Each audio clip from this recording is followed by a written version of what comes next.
What in the wide world of sports is going on here? I promise you, whatever scum did this, not one man on this force will rest for 1 minute until he's behind bars.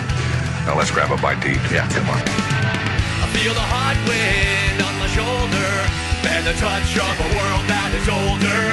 I hit the switch and check the number. I leave it on and then I slumber. I hear the rhythm ringing through it. Flamenco guitar and cumbia music. I hear the talking of the DJ. The travel listen, what does he say? I'm on a Mexican radio. I'm on a Mexican radio. Broadcasting live from high atop the J.P. White Building in downtown Roswell, New Mexico. It's Mornings with Mike Winters on 106.5 Roswell's Talk FM. Is that what I sound like when I talk? Now, here's your host, Mike Winters. And good morning, one and all. Welcome to Mornings with Mike Winters. I am he. That would be me, Mike Winters. Happy Wednesday, everybody. That's right. Welcome to the middle of the week. Halfway day, y'all. Hope you're having a wonderful day so far. Boy, howdy. A little bit warmer today. Finally, yeah. Supposed to be. Kind of nice. Allegedly. Well, there was little frost on my car this morning when I got in, so. Less frost. Less frost. Well, it's still below freezing. Mm-hmm. I mean, it's currently a whopping 28 here in Roswell, New Mexico, right toasty at the moment. But we're supposed to be getting like upper 60s today, so nice. We'll see how that all shapes up. Mm-hmm. Anyway, hope everyone's having a good morning thus far.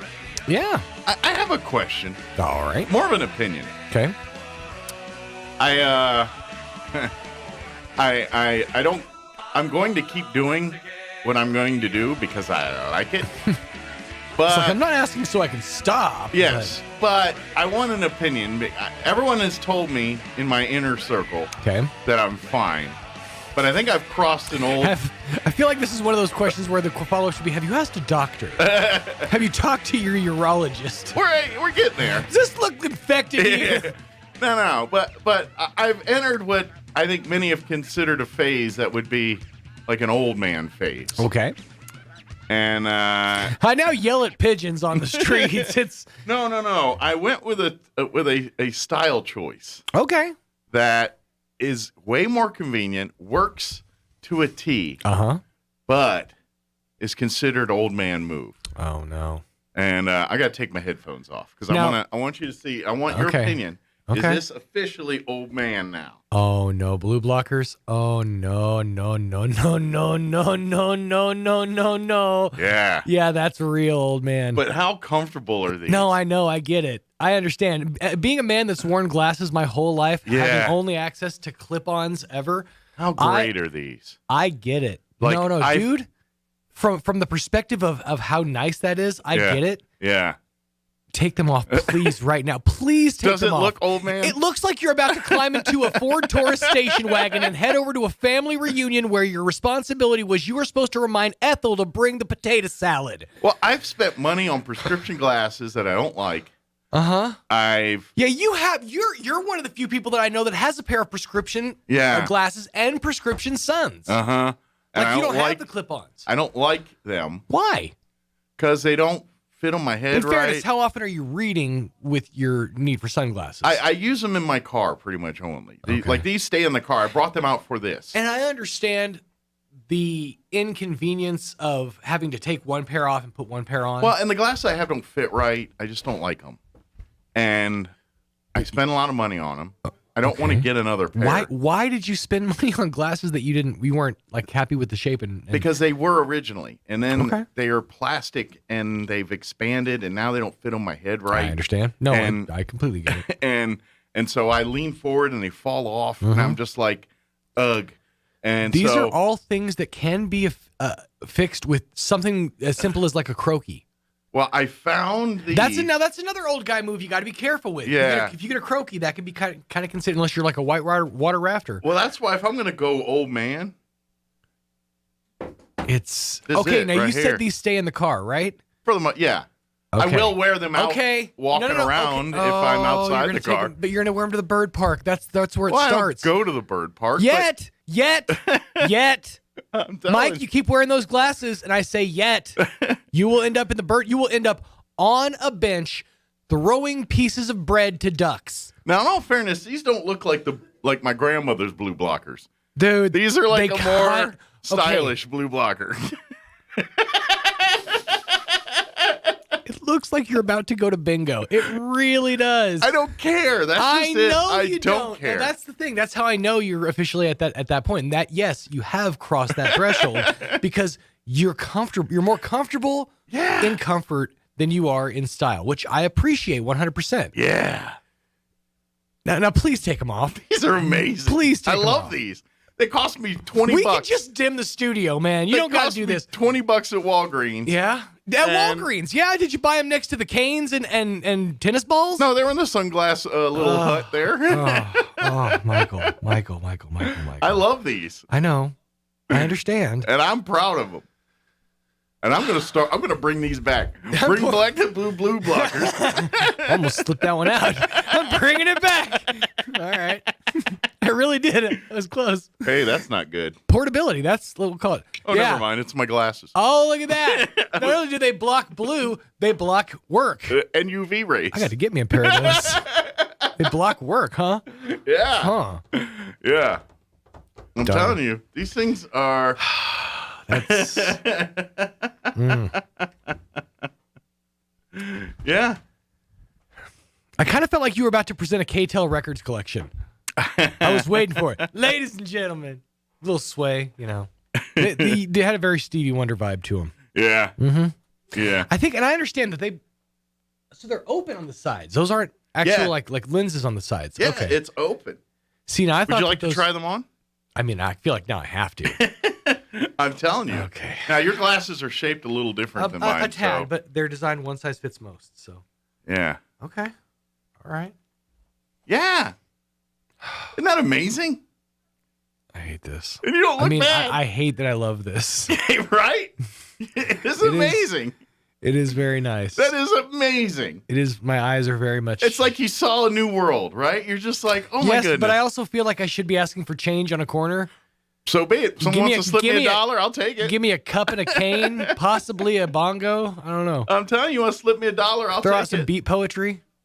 I don't know. Yeah, they're comfortable. I'll give that to you, Mike. But I can't stop. When I had them on, I couldn't stop looking up at myself like, oh no, oh no, I'm telling you, man. no. Yeah, it was These are game changers, yeah, that's and I don't care. certainly a game changer. I'm gonna walk around with these things, just peacocking around town in them. I'm telling you, I don't care. Well, you can tell by the way I use my walk. I don't give a crap. No time to talk. But I don't think they look as old man as old man other ones. I'll put it did. this way: there's a certain with that. Okay, those glasses with that coat. Yes, Now you're very making much. fun of my Yes. coat? No, it's not. It's just that's. It's basically like the members only jacket of this generation. Like you're rocking. We need to get you like a hoodie. Like if you had those with like a hoodie, then we could say you're doing it ironically. Okay, You know? I got hoodies. All right, couple black streaks in the beard. Oh, Yeah. you're trying to say like a villain kind of thing? Yeah, I'm thinking like like just a couple highlights. Okay. Black highlights, maybe something slick back the eyebrows. Actually, I already kind of have the upturned angry eyes. So yeah, Yeah. I think we're good. Yeah, we Well, can you make this won't see happen. them upturned We're gonna get him a angry eyes. hairless cat. You won't see the upturned anger eyes. You won't. Well, you Not will. with the No, blue here's the blockers. thing: you will. But when you do, you're gonna see it like Jack Nicholson. You know, he's got those crazy like meh eyes. That's when you're really gonna see it. When you're like constipated, you're like meh. That's your look, constipated Michael. That's how you get your. That's how you get your specific look. I think someone's hating on my look. No, honestly, I'm kind of just hating on your level of comfort. Those things we do kind of rock. Aren't they amazing? It's just $20 yeah. at Walgreens. Get you a pair. You know you want to. I'm just gonna grab a new pair of glasses with some tint, I'm telling you. some clip-ons. I will say this: thank goodness that These are amazing. that at least there's been some advancement in clip-on technology. Mm-hmm. Like finally, Yeah. There's a little better ones out there. It's been a long time because for the longest time, what we had was this number, which who was rocking this except for perverts? You know, that thing. My dad had some. Yeah, just saying. Or I guess the most recent one was the ones that like had the spring load thing and they clipped onto the sides, and those were okay. Yeah. But they still have that extra bar on top, and that just it's aesthetically unpleasing. That's why we went those, baby. That's aesthetically, who gives a darn? Those are amazing. Who gives a shoot? Those are amazing. Yeah. I'm telling you, man. I love them. I think you know what I need to do? I'm about 5 years away from being eligible. AARP? No, I'm less than 5 years away from that one. I'm about a year away from that one. But no, I could get like, maybe my wife and I will just get like a couple's like living assisted place, because like you're 50s, you're eligible to just get one outright. Mike. And then I'll stay there, let them cook all my food, do my laundry, clean my room once a week. I got a car. I got, the world is my oyster. I could literally live like and wear my blue blockers and just be strolling in my 50s. Watch Price is Right every day. I'm telling you, sounds like a good deal. I'm down. I don't know, man. I feel like I'm not ready to go. And if I don't like their food that day, if it's all soft foods, I'll just go to McDonald's or something. But like, I'm like, hey, what's for dinner tonight? Salisbury steak? All right, let's do this. And some blueberry pie? Yeah. I didn't cook none of it. This is amazing. I like your sunglasses. Thank you. I didn't say They're sunglasses. I didn't say I didn't good, like right? them. I didn't say I didn't like them. See? All I'm saying is I just feel like that's admitting you're officially like crossing over. I'm not. But you don't seem to mind that. So let's get Mike a double up at Shady Acres. I'm just saying. Everything in my. I mean, you give me some internet, some cable TV, and you've already aged yourself. All it needs is my stories. Look, and some of these places got like ice cream shops and hair salons. Yeah. I just got to find me one that's got all that in it, and I'm living large, man. I just don't know, man. I'm gonna be peacocking all over the retirement home. Sure, but with my blue blockers. Like, when's lunch? Let's go shuffleboard. Yeah, let's do this.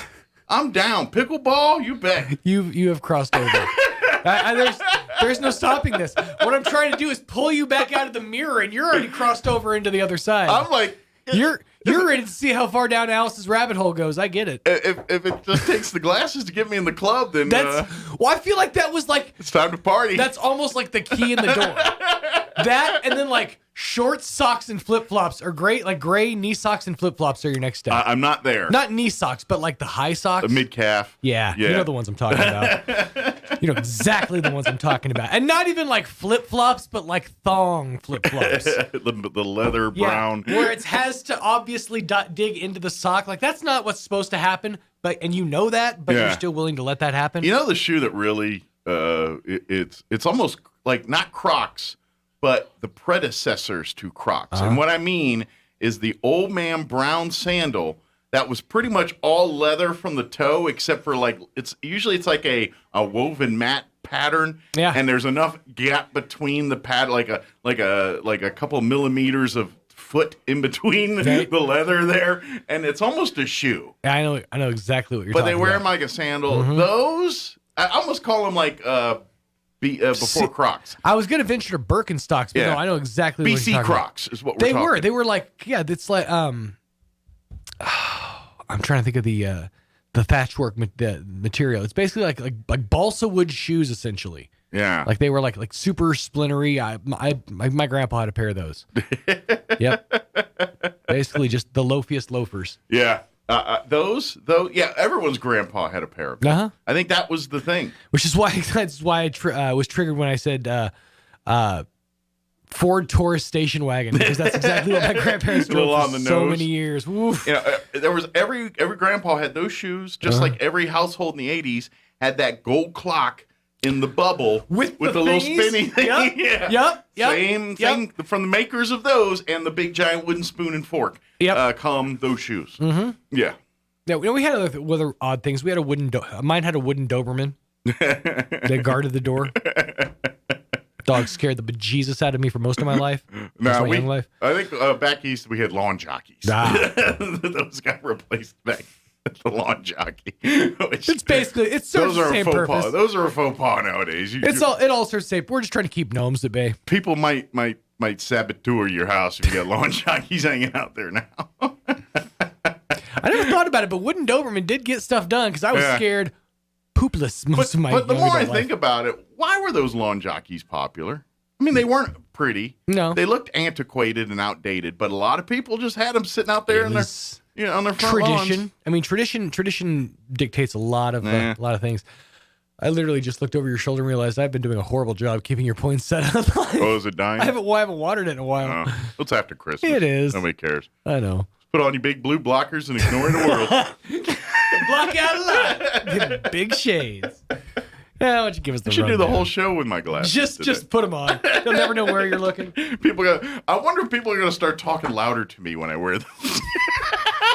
Just out of habit. Like I start wearing them, people are like, "Hi, Mike, how you doing?" I'm good. Why are you yelling at me? They're going to start interjecting your name into sentences. Well, Michael, here's what's happening. Right? Mm-hmm. Start explaining Much things to louder and clearer. Rundown. It's like, I can't see. I can hear just fine, dummy. Let me give you the rundown, as all these youngins keep telling me. Here in just a few minutes, we're going to have Margaret and Christina join us from the Roswell Federated Republican Women. Give us an update on what they've got going on. In the 8 o'clock hour at 8:15, we're going to have Roswell Independent School District Superintendent Brian Luck join us. And we'll chit-chat about last night's special city council school board meeting.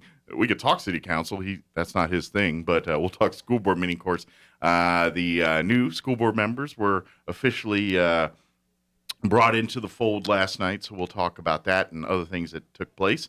And then in the 9 o'clock hour, about 9:15, Bob Power is going to join us. They've got a church concert. I believe it's at Westminster, but don't quote me on that.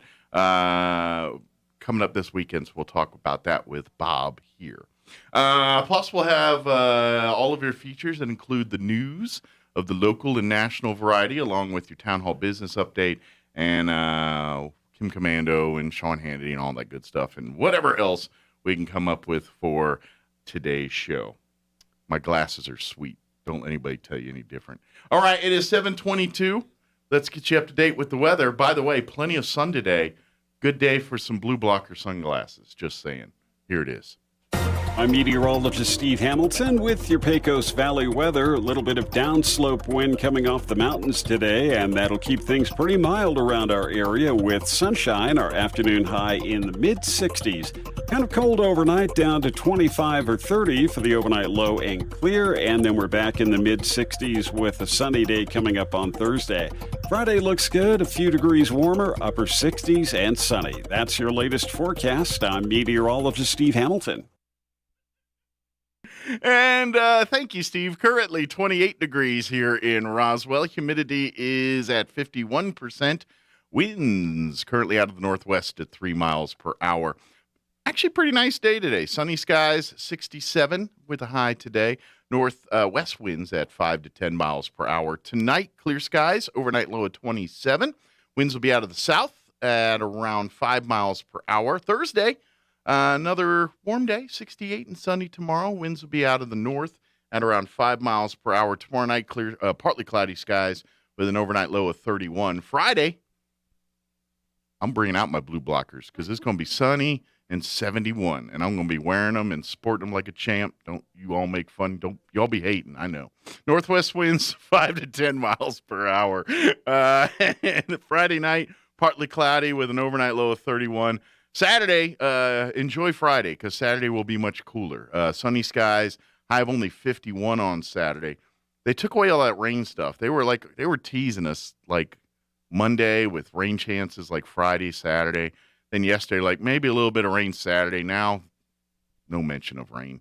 It went the way of the dodo. Saturday, sunny, high of 51. Mostly clear Saturday night with a balmy overnight low of 19. And then Sunday, we'll be back into the low 60s, 63 and sunny. So enjoy your warmness and a day of coolness and then sort of warm after that. All right, it is 7:24. Let's go ahead and take a quick 3-minute break. And then on the other side, we'll have Christina and Margaret join us from the Roswell Federated Republican Women. Or did I put in the right order? Chaves County, sorry. I went too local. Republican women of our area, they're up next. The very generic Republican women region. Next. We'll do that on the other side. Don't go away. Vehicles ain't perfect and they're prone to bust, but you can always take them to a team you trust at Big O. Big O Tires. If your ride is broke, needs a fix, come on down, we'll take care of it quick at Big O. Big O Tires. Whatever the problem will ease your fears, we got experience nearly 60 years at Big O. Big O Tires.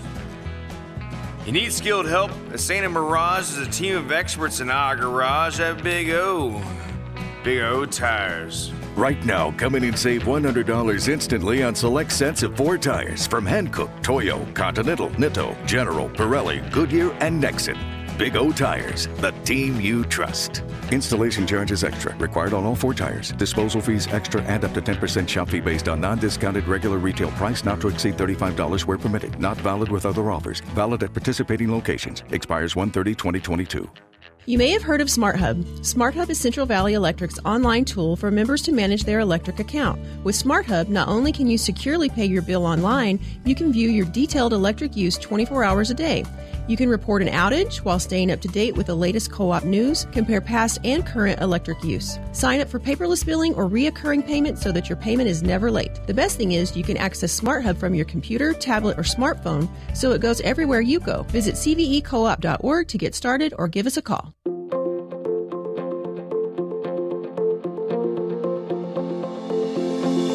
We teach our kids to say please and thank you to total strangers.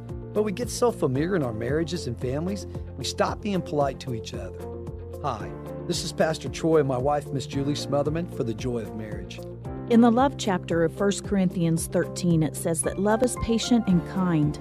Love is not jealous or boastful or proud or rude. We emphasize being polite to each other in our family, which promotes an attitude of respect and brings peace in our home. Remember your manners with the person you love the most. Appreciate the things they do for you and let them know. Being polite to each other can help you avoid conflict. Let's be polite to strangers, but let's not give our best to the people we don't live with. Let's give our best to each other. If you have any questions or would like further information about the Joy of Marriage Ministry, please go to jomconference.com. The ultimate Wi-Fi experience is now available to you thanks to Smart Home Wi-Fi with Plateau. Get fiber-to-home technology 100 times faster than the average household internet speed. Plateau has multiple plans to fit your family. With Fast, get true 100 megs per second upload and download speed. With Faster, get true 500 meg. And with Fastest, get 16 gigs of download and upload speeds. Learn more at plateaufiber.com. Get the speed you need with Plateau. Tried, true, trusted. Here's a Mornings with Mike Winters fun fact. There are 293 ways to make change for $1. Try all 293 on the guy who keeps borrowing money from you. Here's Mike Winters. And good morning. It is 28 minutes after 7 o'clock, and joining us in studio this morning from the Chaves County Federated Republican Women. I know I can say it right. I know I can say it right. I guess it's the glasses. I get dumber when I put them on. Christina Arnold and Margaret Kidder back with us. Good morning, ladies. Good morning. In unison. Love it. Yeah. How are you guys doing today? Doing well. Doing well? I think that's a good sign. I woke up breathing. So. You woke up breathing, and so that's a good start. How was New Year's? Relaxing. I really enjoyed it. It was quiet and relaxing. Yeah. Didn't do any wrangling, partying, or, whooping it up in the new year and none of that. Mom, you didn't get a babysitter and just say, we're going? No. When she went to sleep about 11 and I was like, we're going to bed. Right behind her. Like, I rang in the new year on Central Time. True. Very good. I guess just in case people aren't familiar, we'll just give folks a quick synopsis of what the Chaves County Federated Republic. I mean, you can kind of you want me to go? Okay. figure out the title there, but just kind of give folks a little background about what you do there. Okay, so we are a club. We have a state the New Mexico Federated Republican Women, and we're also national. So we're part of the state and the national organization. You're the Chaves County chapter of the national organization, Correct. I guess you could say. Gotcha. Yes, Okay. and so there's several things that we do, but one of the biggest things that we do is we have a monthly meeting every third Wednesday. Okay. And this past year we met at the Civic Center, and we're going to continue to do that. Okay. And so we meet and we have speakers to educate our members. What's happening for the first 6 months of this year. Sure. We're going to have all candidates. Sure. A lot of, So- it's an election year. Correct. Both municipal and then obviously Statewide. and everything else Yeah. too. It's a busy year for the Republican women, I'm guessing. Yes. Yes. Good deal. So imagine if you come out to the meetings each month this year, or this first 6 months here, you're going to get a chance to meet the Republican candidates running for various offices, and then obviously candidates in the municipal election. Those are obviously not party affiliated there, so those will be more nonpartisan. But but according to our bylaws, we can only have Republican speakers or Republican. so they can Even though it's a nonpartisan race, we can't have every candidate. you just have the registered Republicans. Correct. So- Correct. Okay, which actually is probably most of the candidates running. I think. Don't quote me, but I think We on have that. a couple that aren't. Yeah, but either way, it's an opportunity to learn about the candidates here that are conservative value candidates, I guess you could say. Right. Good deal. Okay. So it's going to be busy, and typically during the spring, after session's over, we have our legislators speak as to what happened up in Santa Fe, and kind of get the skinny, which this should be an interesting 30 days coming up here. Obviously, and 30 days are always, for folks that are new to the New Mexico, we have our legislative sessions every year, but every other year, 1 year's a 30-day, 1 year's a 60-day, and we're into a 30-day this year. Generally, it's a lot more fast and furious than a 30-day. Budget's like the big thing. Where the 60-day, they'll spend more time on other legislation. The 30-day, they will spend time with other legislation, but the big primary thing they focus on is budget. There's like, we're not leaving until the budget's done. Anything else we get done is kind of, on top of that. So where 60 days more, they drag it out. There's more, and they kind of goof around for a month, and then I'm just telling you. I'm just trying to give you the short version. Right. They kind of goof around for a month, and then about the last 2-3 weeks of the session, everyone starts lighting a fire and tries to get a bunch of stuff done. But the 30-day, they're kind of under that fire the whole time. That's the big difference.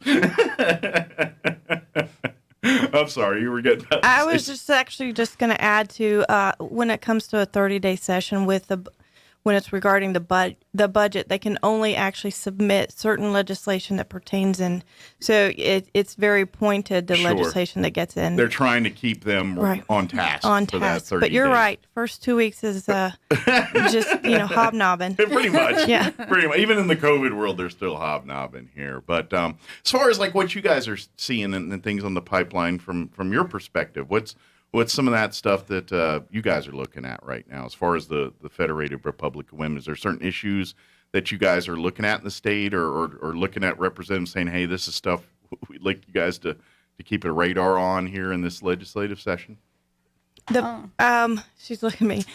she's our legislative liaison. I gotcha. So on that level, at this point, what we've actually seen that's been put out, because there's still a whole lot more coming out. As a matter of fact, I don't know that there's any like red flags coming out, or hasn't come out yet. Yeah. But the biggest thing that we've seen that is kind of alarming is the changes to our voting laws that want to be, that are being pushed by Michelle Lujan Grisham and, of course, the Secretary of State. It'll be interesting to see how far they go with that and in making some of those changes. Yeah, the one, matter of fact, we were talking with Lieutenant Governor candidate Isabella Solis. She was on the show yesterday. Right. Because we had quite a few candidates in town. Was it Monday night, I think? We had over at the convention center. Anyway, we were just talking about that, and one of the things she was concerned with and talking about is the fact that they want to lower the voting age to 16. And yes. when we had a conversation, it's like, how many of us were responsible for anything at 16? All I cared about is meeting women, getting enough money to get my piece of crap car going, and doing my grades enough to keep my parents off my back. That's all I cared about at age 16. I don't understand it. They don't even pay bills. They don't pay taxes. Yeah. They don't have any true. I personally don't want them making any decisions for me because they don't have the worldly experience yet. Sure. Now, obviously, there is political ideology behind this. Oh, if you think absolutely. about it, younger people tend to be more liberal in their thinking. They haven't learned the ways of the world necessarily yet, and they're like, sure, all the things that Democrats promise, the money trees and the free, free things for everybody and all. It sounds delightful. I'd love to have all that too, sure. But then you get, a little older and you realize that there's no money trees. There isn't the magic gnomes in the ground making these things or making these things available for us, and you got to figure out ways to pay for it. So now you're like, oh, maybe I got to reel this in on what we give away and what we don't.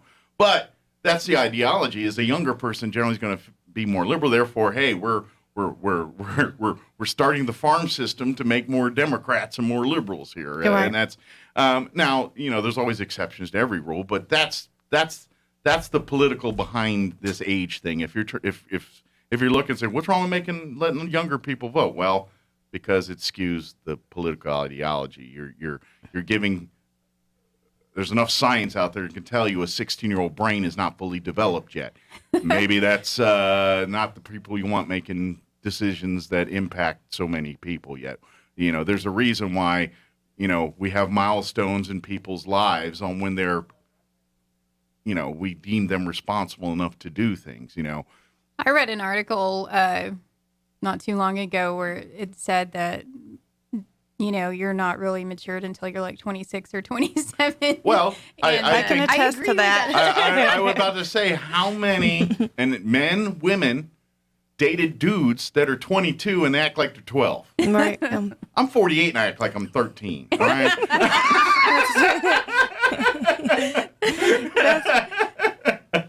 That's all I'm saying. Yeah, I think I peaked at 32. So I do want to go back to that. One of the things that really interests me about those new measures that are being, discussed is timing. Mm-hmm. The timing on when they're thrown out, and it's almost like there's a concern or there's a fear because of the type of measures that they are. Mm-hmm. They're pretty actual. They're actually just way out there, away from our norm of voting. Sure. And so it's really interesting because it makes me kind of go, okay, what are they afraid of that they have to go backwards to 16?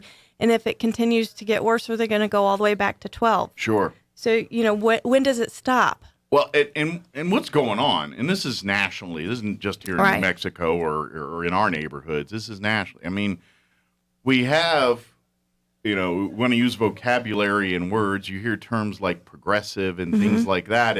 And so they're trying to put a positive spin on, progressive. That's a good thing. And yeah, by definition, sure, we can talk about it. But what they're doing is they're masking extreme ideology into what's progressive thinking. And they're trying to tell you that, wait a minute, you're not on board with these extreme thoughts. Well, that's progressive. That's what you want to be, right? We need to make 16-year-olds. We need to, the ridiculousness you hear out there, well, we need reparations for this or we need that. That's extreme thinking. And I'm not going to lie. I know you guys are the Republicans. Both sides have them.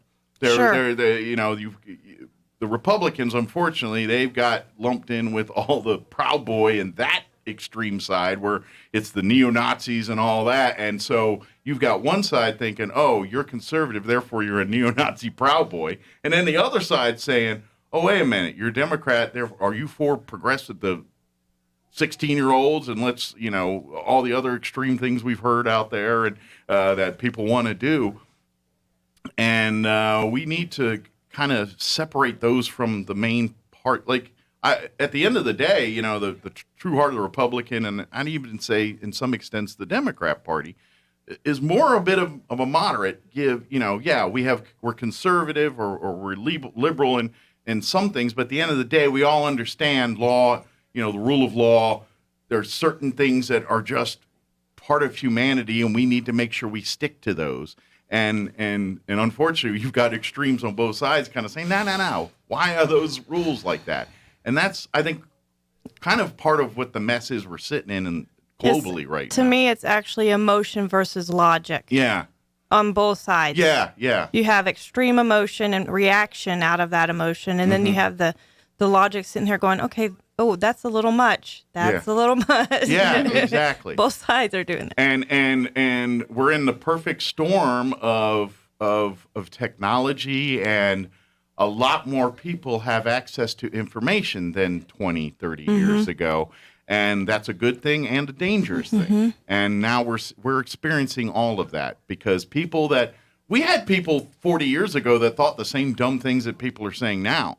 They just didn't have a pulpit, a place where people could hear them. Now, if you've got a smartphone or a computer or any access to the World Wide Web, you got a platform now. So now we're inundated with all this, and there's enough people that are easily manipulated by things like that and things that we all know are just ridiculous. There are sects of people that are sweared and driven by that's the opposite of that. Right. And unfortunately, it's because of a lot of bad information that gets out there. And that's the world we live in right now. And that's, in a nutshell, what we're all dealing with. And so as Republicans, as Democrats, and that thing, you almost have to find a way to be above the noise.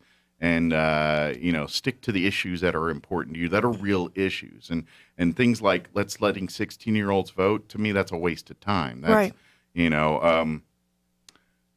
Cliff Pearl's going to be mad at me. I know that he's big on the time change thing, but I'm like, dude, there's bigger fish to fry than do I got to get up an hour earlier? Or you know what I mean? I think that's a signature.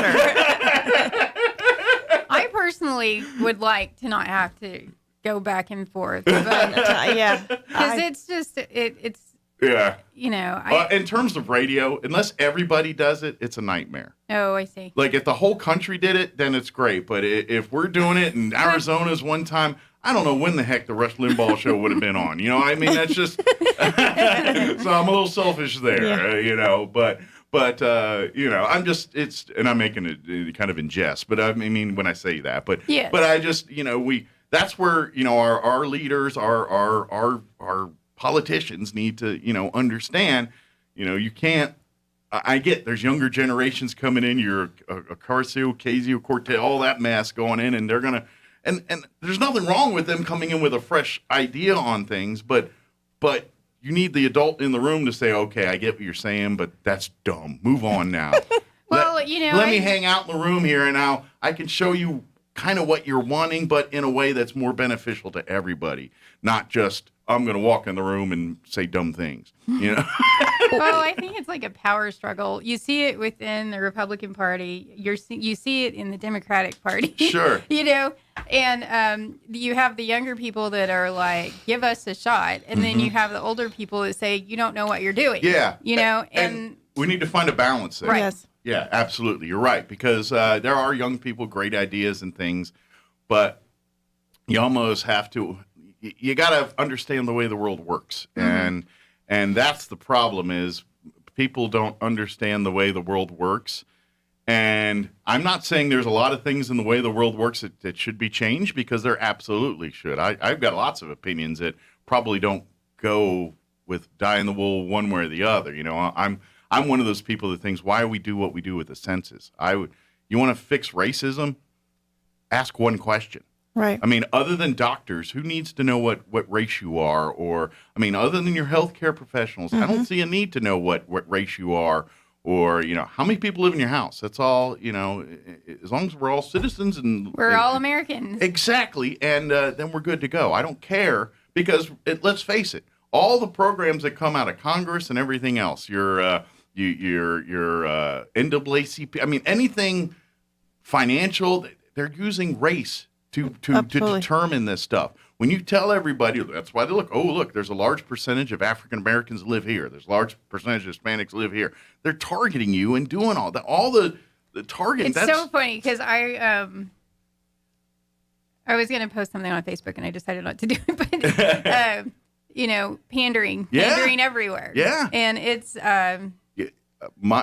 my opinion, if we want to fix this, there's where you start there. And you take away Mike Winters for president. The ability for Congress or anybody to have that information. Yes. Now, it's really hard. The cat's out of the bag now, but over time, that stuff's going to skew and change and things. But, you want to do census? I How think many people live in your household? important, but, you're right. It's too much. There's too much focused on that. Yeah.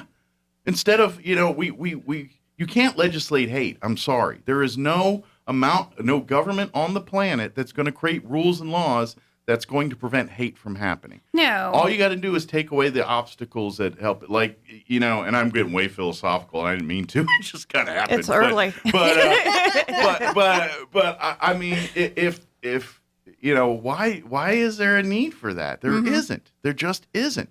I mean, the only people that really need to know where your origins are your healthcare people for medical reasons, because yes, that is true. That's science. Certain ethnicities and things are exposed to certain conditions that other ethnicities aren't. So there's a need there. But outside of that, I don't see a need. Who cares? If you're broke, all right, let's find a program to help you. I don't care if you're green, blue, or what. It doesn't matter. If you're American, then let's help you, or I don't think our ability to help others should be based on race or any other factor other than income. Right. To me, if we're going to have programs to help people, and let's anything that a private organization is doing to promote one race over another, government needs to get out of that. Sorry, we're not funding that anymore. Only people we're funding are people that are helping all people. That's it. I appreciate and I understand celebrating culture, and I understand, but when you're telling a kid that's growing up, and I don't care if he's white, blue, or whatever, they're going to say, oh, you need to apply for that minority scholarship because you're a minority. You're not as good as these people over here. Therefore, we need to give you advantages. That's in essence what a government's telling people when you do that. And I know it's a free, so we need to get rid of that ideology, and it takes time. So start with the census and let it start dying a death of its, In my line of work, every packet I do has demographic information, so they'll divide you by, your makeup. And so we're in a society that does that. We need to stop. Right. If you want to fix racism, we got to stop doing that. The only category we care about is American, and anything else is in healthcare and health-related stuff, That's just my opinion. I know not everybody agrees with that and all that, but I mean, we're going to keep. My opinion is, you're going to have racism as long as and if you stop legislating it, I think it will it'll die a slow death, because the generations will because it's not people that are racist now, they're going to be racist till they die. It's just so silly at this point. I mean, because my husband's white, like. To say that he's white. Yeah. I'm Hispanic, and our kids. Are you? I'm just.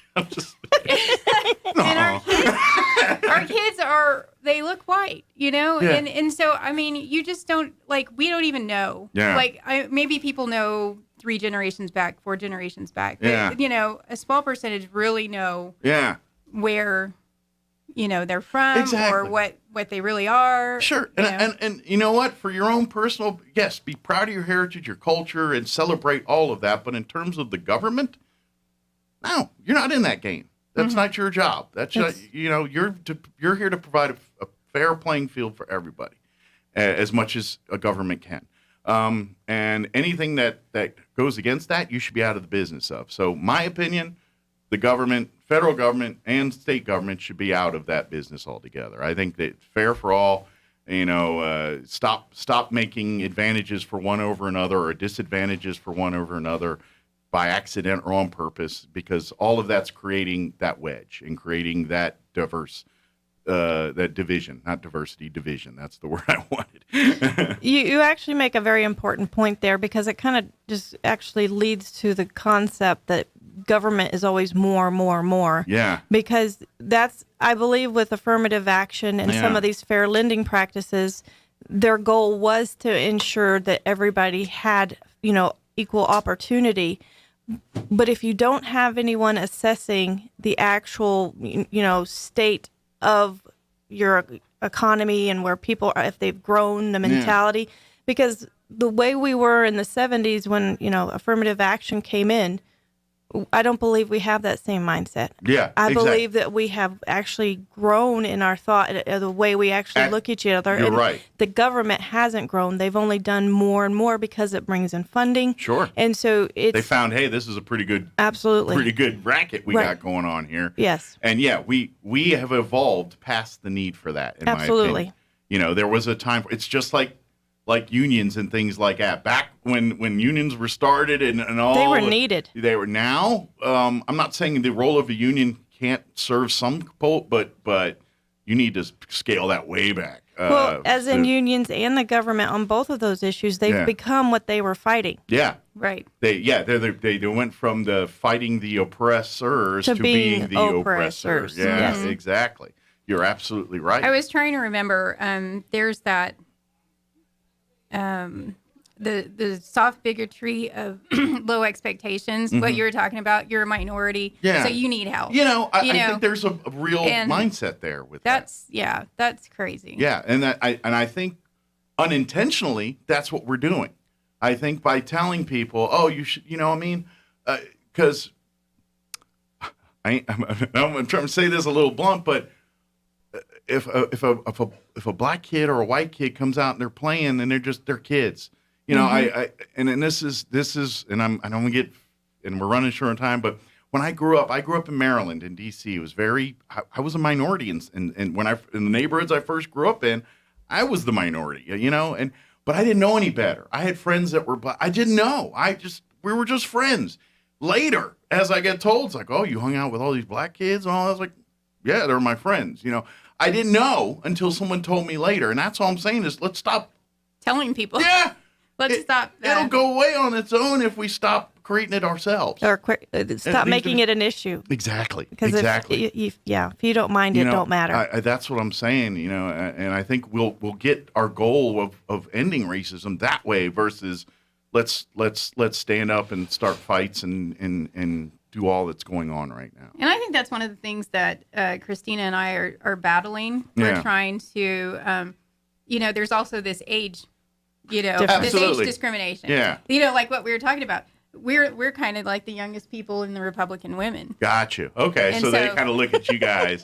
And we kind of get in trouble a lot because we push the envelope a little bit. Okay. But we're trying to get mothers to come and join our meetings. We're trying to get there are 17,000 registered Republicans, and we know that a lot of those are Hispanic. And I know that because when I went door to door for the Trump campaign, I was going to Hispanic doors that were conservative, that were pro-Trump. And so we're just trying to make sure that we reach out to everyone that has the same interests as we do, right? That want to be educated about the candidates in our state, about the issues that are happening in our state. Absolutely. I know we got way off topic there. It goes along with but it. It was a little surprise. I will have to tell you, I did not wake up expecting that. You just got what got on my brain at the moment. I'm sorry. I see that.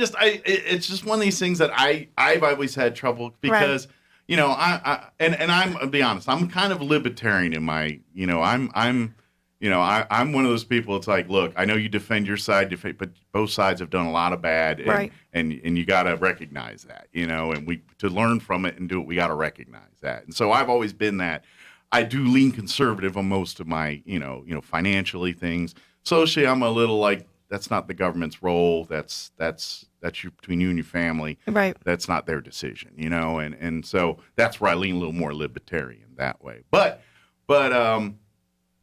and I just forgot the point I was going with this, but I just want to, I think politics shouldn't be a four-letter word. I mean, it's turned into one. It's always been one, but I think we can talk about issues if people just understand we're all trying to make the place better. We all forget what our end game is, and we all get wrapped up in our own worlds on that a little bit. And I think if people started sitting there and looking at the issues and talking about the issues, we could actually solve some of these things without the craziness that the extremes start bringing to Christina the table. and I are like, we could, sometimes we get frustrated. We could just not be involved in politics. Sure. And just enjoy our lives. Sure. To an Or extent. do something about it. But Yeah. then but then I also think that on the opposite end are like the masters of the universe that Sure. want to control everything. Yeah. And so there's just like this battle of trying to keep everything, Yeah. some of us are involved in politics because we truly want a better You want to make a difference. place. Yeah. Yes. And we're not power hungry. I'm not power hungry. I want to make to a point about you're talking about the young, you're the young bucks kind of coming in. That is also needed as part of life. But we're not that young. You know what I mean? I am. Excuse me. Well, we're not the 18-year-old or the 16-year-old. I understand what you're saying. Yeah. We only have half of Your our families, life. you got your careers, you're doing, you're adults. But that's actually needed on so many levels, not But just that's my point, yeah. because even in some of the community groups I'm in, I'm seeing where the younger people aren't coming up and to take the place of these. Sure. And so it is actually and older concerning. people get set in the ways and say this is how the world works, Right. and I get experience, wisdom, because I'm going into that category. I'm not there yet, despite my glasses. I'm saying. But you know what I mean. I kind of with wisdom comes good information, but at the same time, you also get, well, my way's the right way, and that's the only way, and you dumb young kids don't know any better, and older folks need that challenge too. Well, you one need of the that things that we challenge get a lot is we've never done it that way. Yeah. Well, And- I would say maybe you should start. Yeah. There's a reason. You've got those people, and you need to shake them up too. Those people need just as much as extreme and talking all that. People that are set in their ways and saying my way or the highway, or we've done it this way this whole time. Well, maybe there's a better way, and that's you need that balance. You also have keep to doing tell your people thing because it's needed. You actually have to tell them what wasn't done. It's like there's an assumption that's known. But Yeah. I do want to actually move us to our upcoming Yeah, luncheon. we're running out of time, so let's do the part let's do the part you reason you're right. here. So we have a monthly luncheon, and it's like she said, every third Wednesday of the month. Okay. On January 19th. Yes. At 11:30. So is that next week? Yes. Yes. The convention center. Very good. And the doors open at 11:30. You can kind of come in and meet with people. But this one is the mayoral candidates. Okay. So you're going to have how many of the candidates are going to be there? Two. Two of them. Okay. And then the Ward 1 and Ward 3 candidates. So, all right. And then in February it'll be Ward 2 Will it and be 4. all of the Ward 1 and Ward 3? It will be all Republicans. Gotcha. I didn't know if they were. I'm trying to think So of Ward however one, you're yes. registered. Yeah. And And, I'm just trying to think the candidates running. How many of them are Republicans and Democrats? I don't know off the top of my So, head. Ward 1, both are Republicans. Ward Okay. 3, one is. Okay, gotcha. Very good. So you get a chance to meet those candidates here next, the 19th, which is next Thursday? Wednesday. Yes. Again, at the Roswell Convention Civic Center. What time again about should they get there? 11:30. About 11:30. And it is an RSVP. So if you'll go to our Facebook page. And leave a message Yes. or shoot a comment saying, We'll hey. have the contact number on there for Okay, if you want the to call RSVP. too. Mhm. So again, look for the Chavez County Federated Republican Women on Facebook. Yep. Like and follow it, and Yes. if you want, I recommend. But you don't have to. Just shoot a message and say, hey, I'd like to RSVP myself and maybe one other. Right. And by the way, you don't have to necessarily be a woman to be involved with the Chavez County Federated Republican Not at Women. I just want to throw that out there, so fellas. It's kind of like an auxiliary for the dudes, right? Yes. Yes. Well, we have men that'll come and they don't realize that there's so many men there because Gotcha. there's There's as a many lot of men men, as yeah. there are women. Yeah. So. Well, they're probably like, what are women up to? I'm going to check in on. That's why they're there. Probably. Just kidding. Well, you know what? This is not anything to. Several years ago, when I first got involved with the Republican women, I had a college student come up to me and said that his professor told him that the Republican women in New Mexico are the strongest organization out there. And I think that it's true now that I've been involved. Gotcha. Because Seeing the influence and everything that you have. Yeah. Well, we create a platform Mhm. for candidates, and the candidates really appreciate that because they know, especially here in Roswell, we have a crowd of, 120 approximately every meeting. Great. And so it's educational. Our whole focus is educating people. Excellent. Right. So come, if you've never been, come see it for yourself next Wednesday here. January 19th. Yeah, very good. RSVP by going to the Chaves County Federated Republican Women's Facebook page. Yes. That's very awesome. Good. You're good at that. Well, thank you, ladies. Appreciate it. Thank you, Mike. And we'll see you next time, okay? All right. All right, it's 8 o'clock. You're listening to 106.5 Roswell's Talk FM, KEND, or Roswell, New Mexico. Testimony on Capitol Hill. More evidence that inflation is taking a huge bite out of household budgets. Consumer prices soared 7% last month from 1 year earlier. It's the highest inflation rate since 1982, and the latest evidence that rising costs for food, rent, and other necessities are heightening the financial pressures on America's households. Inflation has spiked during the recovery from the pandemic recession as Americans have ramped up spending on goods such as cars, furniture, and appliances. Those increased purchases have clogged ports and warehouses and exacerbated supply shortages of semiconductors and other parts. That's correspondent Jeremy House. The NATO Secretary General says the military alliance and Russia have agreed to try to schedule more meetings amid ongoing tension over Moscow's military buildup near Ukraine.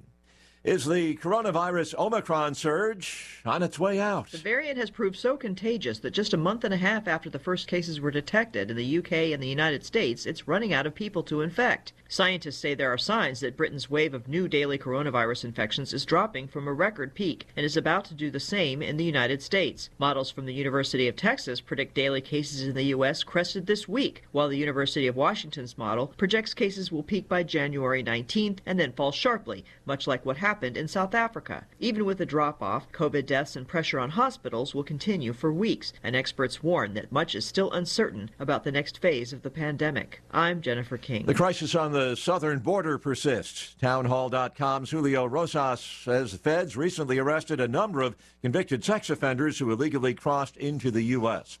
Watching Wall Street, the Dow is up 181 points, the NASDAQ 138 points higher, and the S&P is up 31. More on these stories at townhall.com. So I invested in one of those fancy new exercise bikes. Without a doubt, a very special tool to help me get healthier. The problem is 3 days go by, then 4, and I've done nothing. And then it's night 5, and I'm sitting at the kitchen table, and I look down at myself, and I can't help but just laugh. Because there I am, wearing the exercise t-shirt that came with the bike, and I'm eating 2 corn dogs. And I think we'd all agree, the special tool only matters if we use it to our benefit.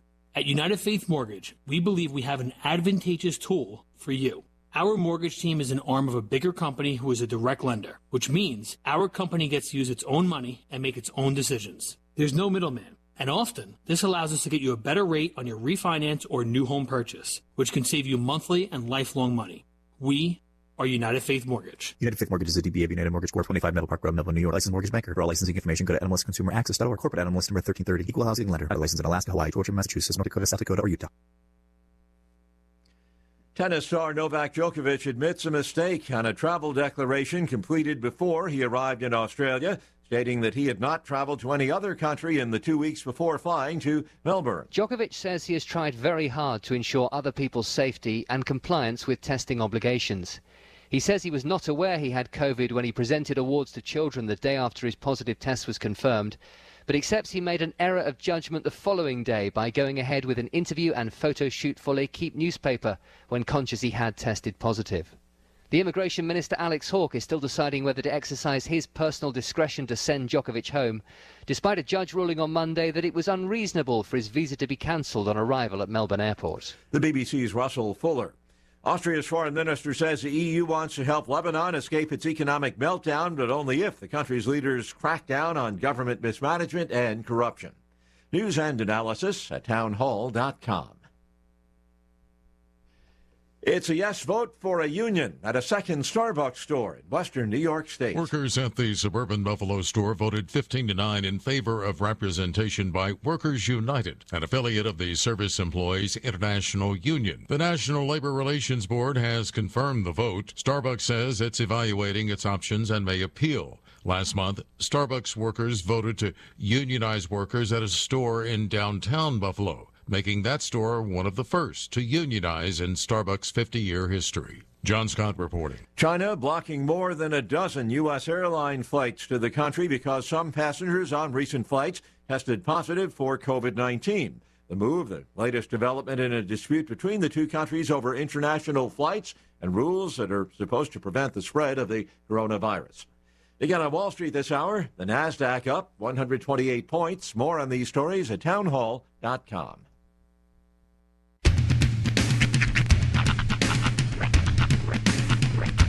What in the wide, wide world of sports is going on here? I promise you, whatever scum did this, not one man on this force will rest for 1 minute until he's behind bars. Now let's grab a bite to eat. Yeah, come on. I feel the hot wind on my shoulder and the touch of a world that is older. I hit the switch and check the number. I hear the rhythm ringing through it. Flamenco guitar and cumbia music. I hear the talking of the DJ. The travel wishing, what does he say?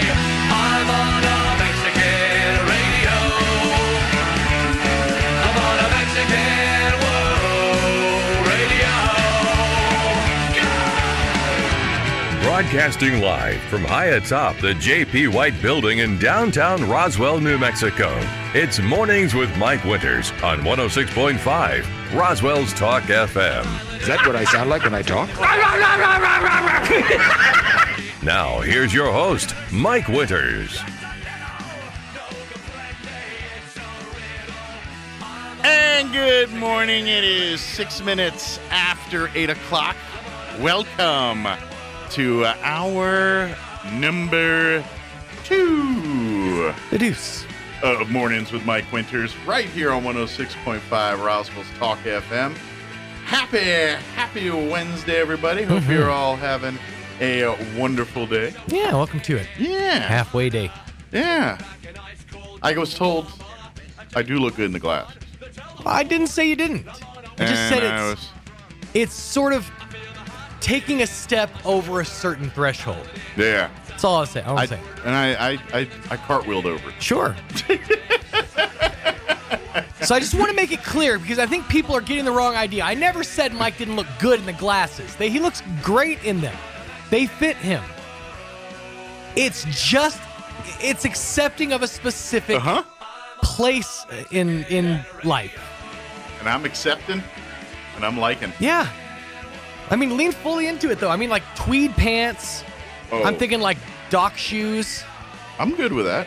You know, like a big floppy hat, but not too floppy, maybe with like a couple of fishing lures on it. I'm down with that. Yeah, it's a good look. Yeah, I'm down with it. It's not bad. A couple of sways in the head every now and again. little Stevie in there. Exactly. I think that's what it is mostly I'm just not used to seeing you in sunglasses. Well, I wear them, just not very often. I wear them in places cars. Where I would see you. I don't wear them indoors. Right. That's the thing. Occasionally, I would wear them in stores indoors, but that was because I was wearing my prescription sunglasses and I got out of the car and forgot to switch them, and I need glasses to see what I'm doing, so I'm just walking around Walmart or Target or whatever, just diddy-bopping in my sunglasses because I can't see otherwise. They do have a bit of a Weekend at Bernie's feel to them. Ooh, I do like I feel like you could just be hanging out and like people would still think you're with us, even if you were just kind of like catatonic. Ooh, Birkenstocks with black That's socks. What I was going to say. Neat. Yeah, Birkenstocks with dark colored socks, like up to like right about the calf. Yeah. Yep. Mm-hmm. But like those specific diabetic socks that don't have too much, constriction. Problem is there, I have sexy legs. You really, really do. Don't want to hide them bad boys with them big length ankles. Kill off the gams. That's right. So you rock Birkenstocks with, I'm thinking like maybe like ankle lengths. Or maybe like Cruise. Cruise would be good for you. Cruise. Maybe I should fill in and just get a pair of Crocs. Yeah. Yeah. Crocs with these glasses? Crocs with those glasses and shorts? Yeah, I can see it. Man, I'm going to be the epitome of comfort. Epitome of comfort. Like I said, I'm not saying they look bad. I feel like everybody's misconstruing. Like Tanner came into your defense, and I'm assuming Andrea came over here or saying the glasses look good. But yes, I agree. They look good. You've heard the rule. Don't make fun of a guy in glasses. You don't have to come back in here and keep defending him. I turned on your mic. Feel free to speak. No, you're fine. No, I'm actually making a schedule for myself for the basketball games. But let me see them. Let me actually see them in person. All right. I've been looking at them on the camera, but I want to look at them. All right. You want the real McGillicuddy. Take it in, yeah. I get you. Drink it in. It always goes down Are smooth. those little nubs on the top, or what are those? Spaces? Where at? There's like 3 little diamonds on each side. Oh, those are the lens. Oh, See? yeah, no, there's little holes. Oh, yeah. For ventilation, maybe? Yeah, maybe. That way there's no air. That's actually a pretty cool feature. Yeah, and it turns out when you turn to your side, I can actually see your eyes, sort of. I can see them through the sunglasses, too. Yeah. They function, right? I mean... they're amazing. Sunglasses, yeah. Yeah, they're amazing. These are great glasses, man. Now, for the record, I do agree with you that it looks like he's about to go play bingo or something. Right, It's kind of funny. like bocce ball. Like But he's all set up for bocce ball. I think it's perfectly fine. If he's wearing sunglasses, that's cool. When he's ready, to head over to Tinder Vittles Nation, I mean, I'm pretty sure that he's already accepted of it, so it's okay. I think my question is what makes it stylistically old for him just to wear sunglasses? I feel like other than that, he's just wife beater and Bermuda it's kind shorts. of like a what do you call it? Wife beater. Is it with like a trying to be cool thing? That's the thing. It's not. No, it's literally leaning as far into. I'm trying to be comfortable. His That's what I'm trying his to be. age as possible. Yeah. But if you're gonna do the wife beater, it's got to be that specific, like real thin wife beater with like your belly, protruding out. No suckage whatsoever. Where the belly's out enough where you can see like the belly button. The indentation of the belly button. Yeah. I know what you're talking. Yep. Well, that'd be important because I got to stick my finger every once in a while. That's a good look. I was gonna say you do look like a different radio personality right now. A different one? A different one. Like a name? Like a Don, one with a name or like a a Don nameless? Imus. Oh, Don Imus. My wife my wife and I, we got the ranch out the dirt and I go out to the ranch. Sorry, Yes. It's too soon to make fun of Don. No, Imus. I don't know who that is. I'm pretty so sure that works. He's ancient. Yeah. Is He's he no alive? longer with us. No, He's passed away. He's passed on since. But Don Imus is passed. Yeah, he got taken off the air for using a rather insensitive terminology about a young basketball team. I know. Have you ever watched Howard Stern's Private Parts, the movie? No. Don Imus is not the Don Imus, but the character. Mm-hmm. Don Imus, the person. He's portrayed in the movie. Yeah. Go watch for a Private hot Parts. minute. It's legit one of the best radio. They movies. show him for like 3 seconds in there, and they allege he's coked up, which he probably was. That was back in the was that 70s? That was probably 70s. I would when Stern was on WMBC. See, I would say 80s. Yeah. Oh yeah, probably. Yeah. I'm Yeah. sorry. You're right. Early 80s, Early, like 84, something like that. Yeah. 83, somewhere in that ballpark. When he broke yeah. out like in the WNBC. Yeah, late 70s is probably more Detroit and Hartford there. So anyway, I don't know where I was going with that, but Don Imus. That's sort of you sort of have a Don Imus-esque look to you. I don't have enough hair to have a Don Imus look. He had that pompadour poodle thing going on, and I ain't got none of Just that. gotta wear some hats. That's That's what what I'm I thinking. Like just like a nice Don Imus and hats. like a press boy. What if I went with the again, kind of in that senior world, the cabbie style hat? That's kind of what I was. Like a cabbie hat. Okay, maybe a cabbie hat backwards. My wife. Well, then I look like a '90s rapper. Yeah, like a kangaroo hat. I'm thinking, like a Kango hat, but then with the protruding eyebrows. The way We just need to get him a box of hats, and he can just put one on every day. Try something and different. Just play See what's around going on. with it. Yeah, pimp hat with a feather. One with a propeller. Yeah, the whole thing. Cowboy hat. Each day he depicts a different character. I could. I like it. A different mic for a different day. That's right. This is January Winters. Maybe I'll wear a space helmet one January day. Winters. I'm What's sorry, next? sounds like an adult film star. Well, if I go in the industry. Mm-hmm. Hey, you got one waiting for you. I'll rock There you that go. thing. No. Oh my God. This radio gig doesn't pan out. I can take my glasses and panhandle in the corner and go by January Winters. January Winters. In the adult film industry. I'd watch. Oh, man. Just for the story. I think I need to clean my glasses now. Too much finger interaction A lot of up there. off and on. Yeah. We are scheduled to have Brian Luck, our Roswell Independent school district superintendent joining us here.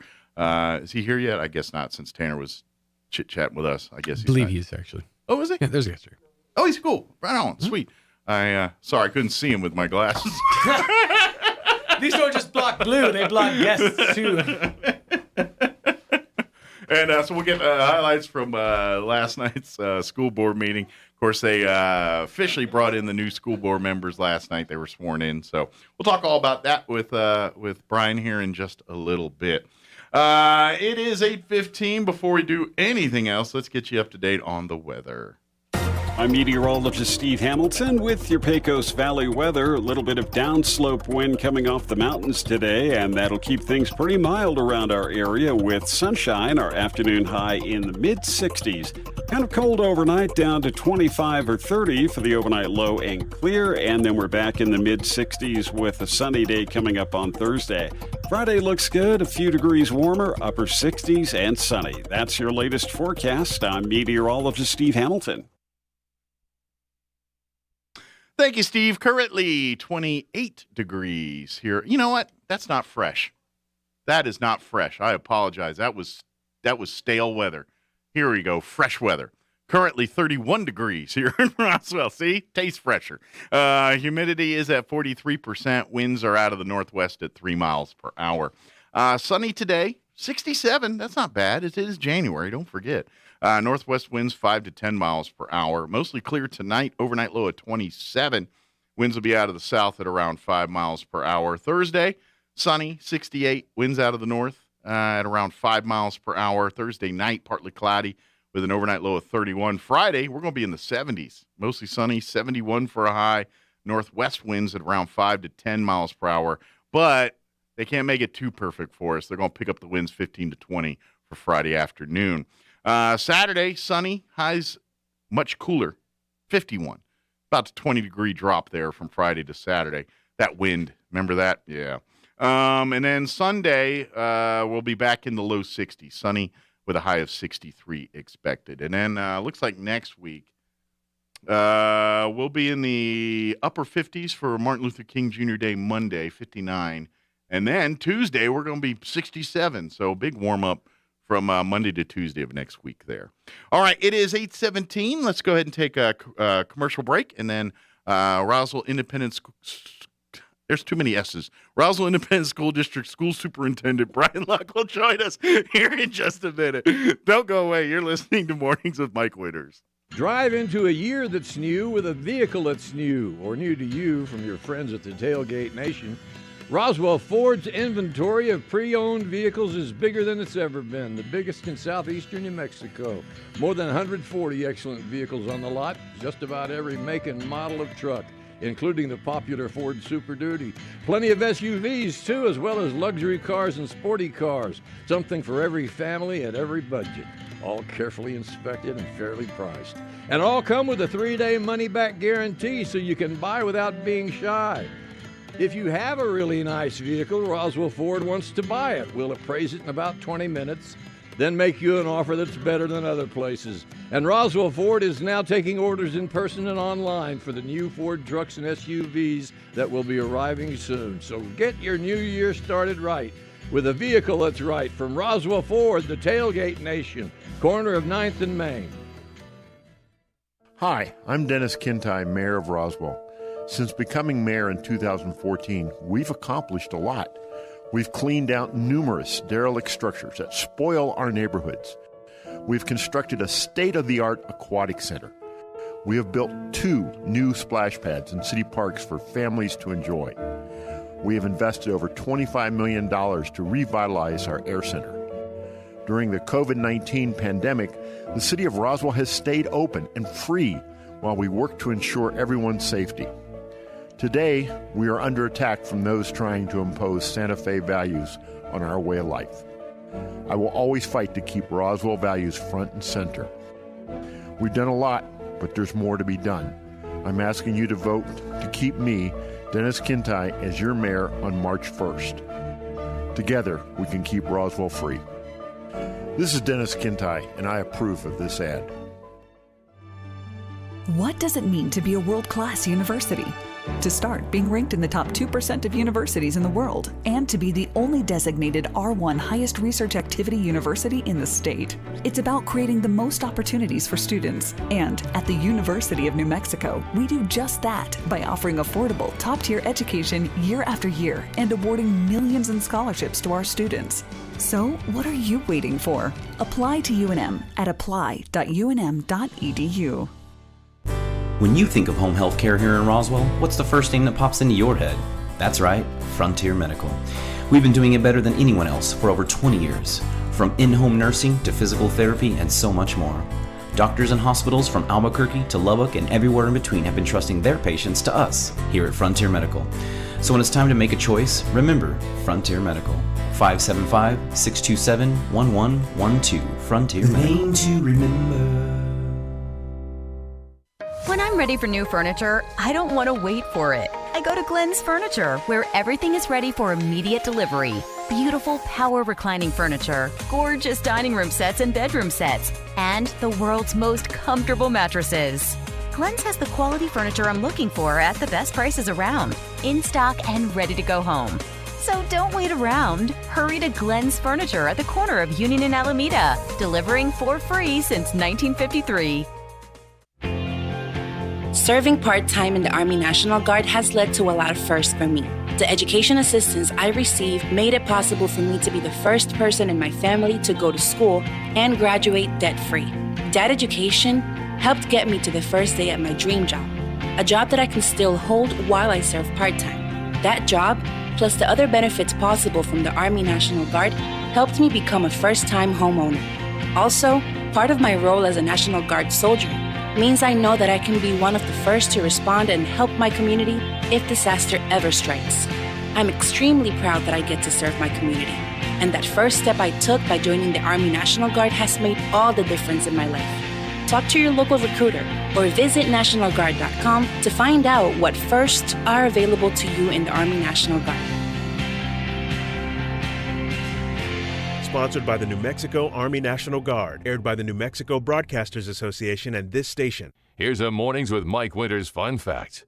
The U.S. Treasury once considered producing donut-shaped coins. They instead decided to go with coin-shaped donuts. Here's Mike Winters. As long as they don't taste like coins, then I'm down. I'll eat them, you know? Can't go wrong with that. You know, I would argue a jelly donut is a coin-shaped donut. Can't screw up a donut. That's right. Good morning. It is 22 minutes after 8 o'clock, and joining us in studio this morning is Roswell Independent School District School Superintendent Brian Luck with us. Good morning, sir. Morning, sir. How you doing today? Not bad. How was the new year? Too quick. Yeah? Too quick. Had a good break, had an opportunity to kind of recharge a little bit. Yeah. Took a few days off. Although the school district didn't really take much. I mean, we had the Pocorn tournament. There was a lot of stuff going on school district-wise during the holiday break here. So there was a lot of good stuff going on. Oh, yeah. And that, kind of a testimony to quasi, dare I say, almost normal. You know, that's what you do over Christmas holiday. Absolutely. You play a little basketball, got the wrestlers coming in and out, and maybe an event or two for them. Got cheer and dance practicing, getting ready for their competition. So, no, you drive by, there's usually always something going on. Yeah, so absolutely. Busy time. Of course, Brian joins us after school board meets every month here, and the first school board meeting of 2022 took place, and really this was, I mean, it's a special meeting even though it's on the regular time slot, but because it's the first of 2022 after an election cycle, we've got the new board members are sworn in and are official now. Yes, sir. On duty as school board members here, so that's what a lot of last night's devoted to. It's pretty cool. The way it worked out, we had a special board meeting at 5:30. It was open to the public, and it's on our YouTube channel. So you could, if you missed it, you get a chance to go in. And you can go watch it right now. Got it on there. We swore in our 2 new board members and gave them that opportunity, and then had about 15, 20 minutes to just kind of let that set in for a second and, let them do some family things. And because you kind of use like the December meetings to kind of congratulate, thank our previous board members, and now this month is like, hey, welcome aboard. Let's go. Yeah, we're hitting the ground running. Let's do this. Well, and we did, and then we hit our regular agenda at 6 o'clock, and it was kind of funny. I mean, it was give or take 7:45, almost 8 o'clock, and Board President Morales made a comment, so that just an FYI, this was kind of a fast one. Don't get used to this. Yeah, don't get used to the hour and 45-minute quick meeting. Yeah. And we talked a little bit about it that, we had the luxury on a couple items that we were going to wait and kind of let a month get through and let everybody get up and running before we brought them to them. They're nothing major, just, some more heavy duty kind of things that really wouldn't have been a good thing to, welcome aboard here. Let's go do this kind of a thing. So, but came in and very receptive and have hit the ground running. And I'm excited. Yeah. This is, all of it's obviously new to me, but even this, just a little bit more newness to add to it, and looking forward to getting to work. I'm curious, and this is just a personal question. You can go tell me pound sand, but for you, and we kind of talked about this about a year ago when you first started, but looking later here, like the job of superintendent, obviously, your time at Goddard, you're in the district, probably a lot of you know as the principal of Goddard prior to this here, and that's probably where people most know you in that circle, maybe from other stuff. But I think most people, old Principal Goddard there. That's kind of what they think. Looking back here now at this point, how much new territory you're covering here in the superintendent role? Because really, if you look at it, principal in essence is the same thing, just on a different level. You know what I mean? You're doing the same thing just at Goddard, where now you've got to do it for the whole district. So I imagine there probably is a lot of stuff that's old hat, but is it a lot of eye-opening stuff for you since you got a year or two under your belt and kind of this is you got the day job down and the routine down, so to speak? Well, the smart aleck in me wants to go, let me think about it. Yes. But I will say this.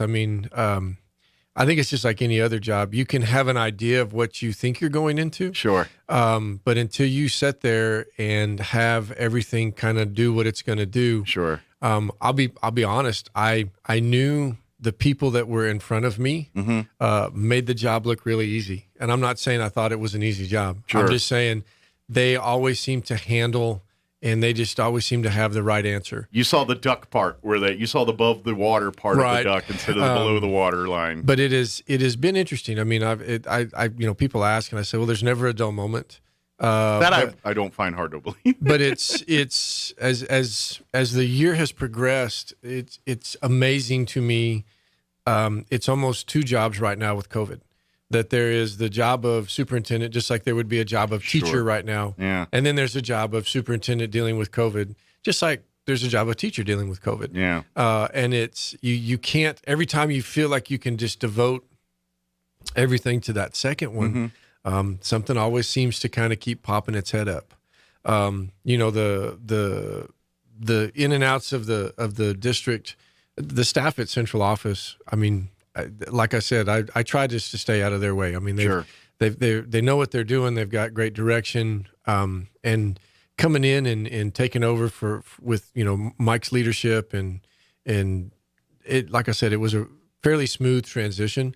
But it's been a pretty big learning curve. They're learning the ways ins and outs of the state stuff, and now we're fixing to roll into a legislative session. So and let's be honest, the goalposts have changed 50 times since you've taken, you know what I mean? And what I mean by that is the rules, what are expected, how to do things.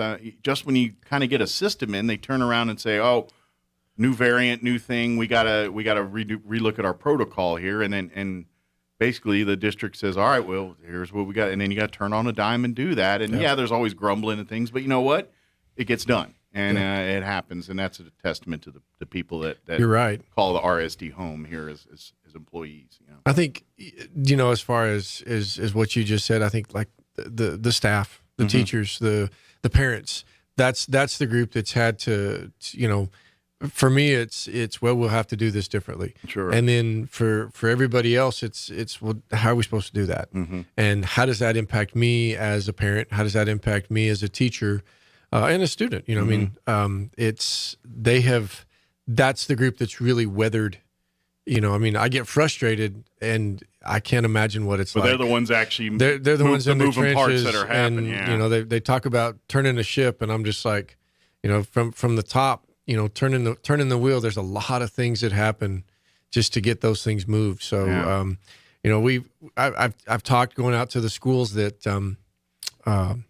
as a second semester talk that, we've defined a box, and my hope that when we went home for Christmas break and came back, that we've kind of had a decent idea of what our parameters were, and we may not like our parameters, but I knew what bad looked like, and I knew what good looked like inside that, and kind of establishes, I say a new sense of normal, and everybody gets excited because they don't want this normal, and I don't want some of it either, right? But it does give you a little bit of peace to go, well, I know what's expected. Sure. I know what could happen if things aren't right.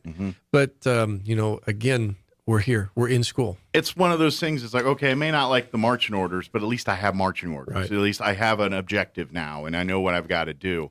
Because and let's face it, teachers, and they did an amazing job in that time. But that first part of the COVID that first where we're doing remote learning and all that stuff, it was kind of a, hey, you just fake it till you make it, right. There was no real implement, because let's face it, there wasn't the infrastructure either. Right. I mean, there wasn't the infrastructure to get that many students available access to remote learning in days' time for it. It's just, that's what you're asking. That's what basically they're asking schools to do, and that's a tall order, and that brings frustration, that brings confusion, that brings the lot of the issues that people are experiencing. But you know what? We got through it. We're going through it. We're dealing with it. We've got, routines. We've got the kids are back in school. They're learning. We got to make up for some lost ground, and we're doing that. But you know what? We're overcoming and adapting, and regardless of where the direction of things or what you think the powers that be are making decisions, regardless of what your thoughts are there, you got to appreciate and admire the efforts and the work that's being done by the people that are just saying, dang it, I don't know what I'm doing. I'm just doing it because that's what they're and we've got a lot of teachers and saying, look, I'm taking my instinct, my intuition as a teacher and trying to live in that world and make the things happen, because at the end of the day, my job is to educate your kids, and I'm going to do that come hell or high water. And that's what they're doing. Well, and if you think about it, a year ago today, we weren't back in school.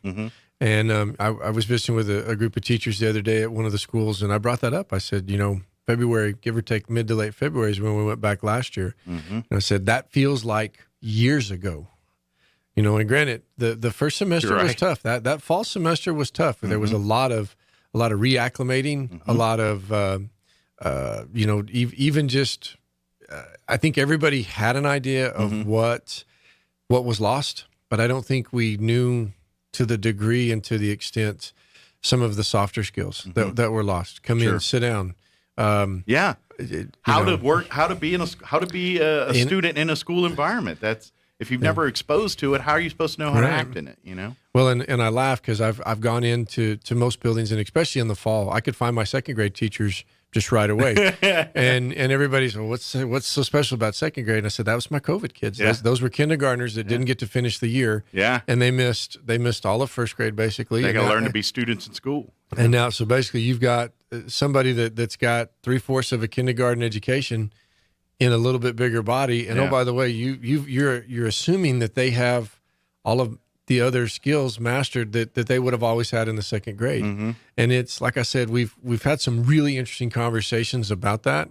And again, my hope right now is that, okay, whatever normal is, whatever level we're at, we've established that. Sure. And then, I look forward to growth. It's really that life training part that it got lacked out. And then we all go through it. How do you, how do you know to put your pants on? Because your parents told you how to do it. I mean, it's that. How did you know to sit in your desk when you get? Because that's how the teacher told you to do. But if you've never been in a classroom, once you walk in, I'm like, what the heck am I doing now? Because I've never been in a classroom. I just talked to a teacher on a screen the whole time, and so they don't know. They got to relearn that, and they got to learn the process and all that. And so second grade teachers, that's why you're saying they're frustrated, because they're trying to teach second grade curriculum, but at the same time they can't get them to sit at their desk because they don't know any better. That's what they're supposed to do. And I just to be clear, that's of no fault of the parents too. I mean, for the last year and a half, they've it's impossible to try to teach a kiddo when there's it's they got to learn the routine. They learn that in the school. And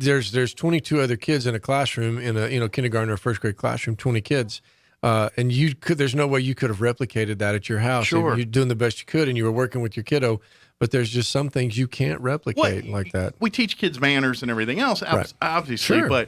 But if you've never been in a classroom before and you want to communicate a message and you weren't told how to do that, you just blurt it out till someone said, "Yeah, you're supposed to raise your hand first." Yep. Well, you're not doing that at home, but if there's no knowledge of that, how are they supposed to know? Right. Well, and I think again, even visiting, I feel like as a group we've kind of got a small handle on where we're at, and like I said, I'm looking forward to seeing what goes on. I'm not looking for anything in the second semester as far as we've got to hit this or we've got to hit that. Yeah. I think we've accomplished the survival mode, and now we start to look at now what can we do in this mode? Sure. Real quick, I want to mention this while I was talking to you, and just a comment more than anything. Of course, obviously we talked about the reading program's been they've got a program. Now they're instituting it into the classrooms here. And my wife was just telling me the other day she had her first actual teaching the lesson plans to the kids and everything, and I think she likes it. She kind of, because it's different. So she's like, it's different, a lot more the instruction time. Like they break it down like an hour of instruction and an hour of like implementing the instruction kind of thing, doing activities that reinforce the instruction kind of thing, and it's different than how it was done before. But she's kind of like, I like, and I think the fact that there's a structured curriculum program now in place, it actually it kind of redefines how lesson plans are done a little bit and things. But now they okay, I know exactly what's going on here. We're going to do this, and this before we get to this, and this, and I think just that direction alone is a huge advantage for that she, I think, likes. And I imagine there's other teachers saying the same thing. Well, and I hope so. I mean, a lot of time and a lot of energy went into picking that program. I have it was interesting because again, I'm coming at most of this from a secondary background. So whenever first got on board and they started talking about the different reading programs that we were using, and finally I had to start keeping a list. And it was started on one sticky note, and then it turned into 2 sticky notes. And I was visiting with my instructional team, and I said, "Okay, come here." I said, there's 2 sticky notes right here full of things. And so I asked them, I said, "Okay, tell me what this one is." And so we started going through them, and I was just like, all right, so you're telling me that we can utilize these as like they were meant to be, which is resources and not standalone. And they're like, you're right. So as we transition out and move from everybody all over the place to using this as our primary, and then, there's still some good work that can be done in some of those other resources, and use them for what they're for, which is again is a resource. But now that makes me feel good. And we've had a couple other buildings that have opted the early go with the reading, and again, I look for good things from that. Like I said, there are a lot of really good people worked on that, and I'm excited for it. But I think the biggest value out of it really is it gives, like you said, people want hey, give me a marching orders, give me how I want to do this. It gives them that for a reading program now, structure, and it standardized it. So in theory, that kid moves from one school to the other, he's not missing a beat. He's going to be in the same lesson that he was at or she was at in the other school. So it's a good thing. So as far as highlights from the meeting last night, is there anything we need to talk? I know we got really philosophical and all that, and which I love because that just gives people. But we do got to talk little nuts and bolts from the meeting last night here. You know what? It was a pretty standard meeting. We had a couple, 2 or 3 recognitions. We had the Roswell High School STEM team got recognized for their participation in the Governor's Challenge. Our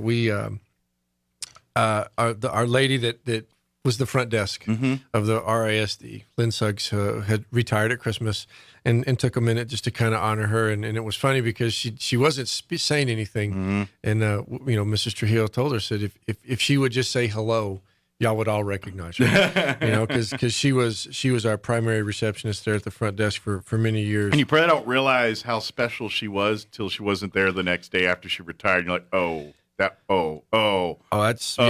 sir. That happens. So, but you don't realize how. I mean, you love them and you value them, but you don't almost really appreciate how much you value them until they're not there to be there. Absolutely. And I think that's for sure that's true in this particular situation, but I think that's true across the board too. Absolutely, yeah. So Goddard High School cross country team for district champs had the coach in there last night, and he had done a little bit of work, and we could not find the last time that the girls cross country team at Goddard or either one of them had been district champs. So it's been a while. Took an opportunity to give them a little bit of love. Absolutely. Had Mr. Torres, the principal of Monterey Elementary School, do a 90-day update. We're trying to do one of those every board meeting, just a little 10, 15-minute presentation on what's going on. Good deal.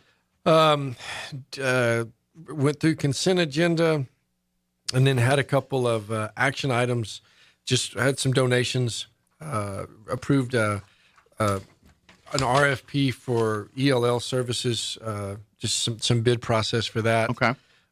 Went through fixed asset deletion listings, making sure that everybody understands that we're doing our due diligence as far as moving things around and getting rid of school property. Gotcha. Making sure that's so done correct. It's kind of housekeeping, basically. Yeah, It's the stuff we need, we're keeping, but the stuff you're like, all right, it's time to retire that. Let's bite the bullet and retire it. Right, and then did a little bit of board organization. We made sure that they voted for president. They kept Miss Morales as president. Okay. And then got them all set up we have 3 committees. So was it like, you did a good job, you should do it, or was it not it and they did the No. No, I'm joking. Well, it's funny because it opens up, and it was well done. I mean, you open it up for nominations, and I've seen years where you actually have a vote. Last night we didn't have a vote. Okay. Moved it on through, and then, like I said, picked up their committees, which is, a couple of those committees have got some pretty heavy work to be doing in the next, 60 days. Got them up and running, and then went through, superintendent's report, kind of did some updates on the district, some things that were going on that we've accomplished, and then rolled through our departments, and ended it up with an executive session. Rolled out of there probably about 8:15, 8:20, something like that. Not too bad. Yeah. But like I said, new members, don't get used to that.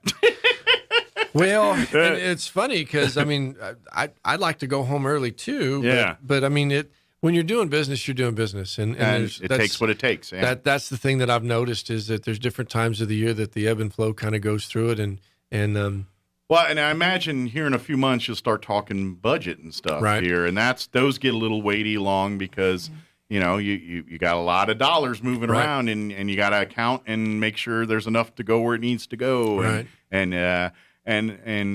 they'll be relying a lot of department heads and principals and things to give good financial request lists and things. So that's a tedious process. So they'll be getting around on that part here before long. Here, yes, sir. So. And we've got a legislative session coming up, and it's going to be fast and furious. It's 30 days. We've had an opportunity as a superintendent's association to meet with our group. Yeah, we had a meeting last Friday evening with the Southeast New Mexico educators. Our local chapter, I guess, for whatever lack of a better word. Sure. And got an opportunity. Had a real nice sit down with them, and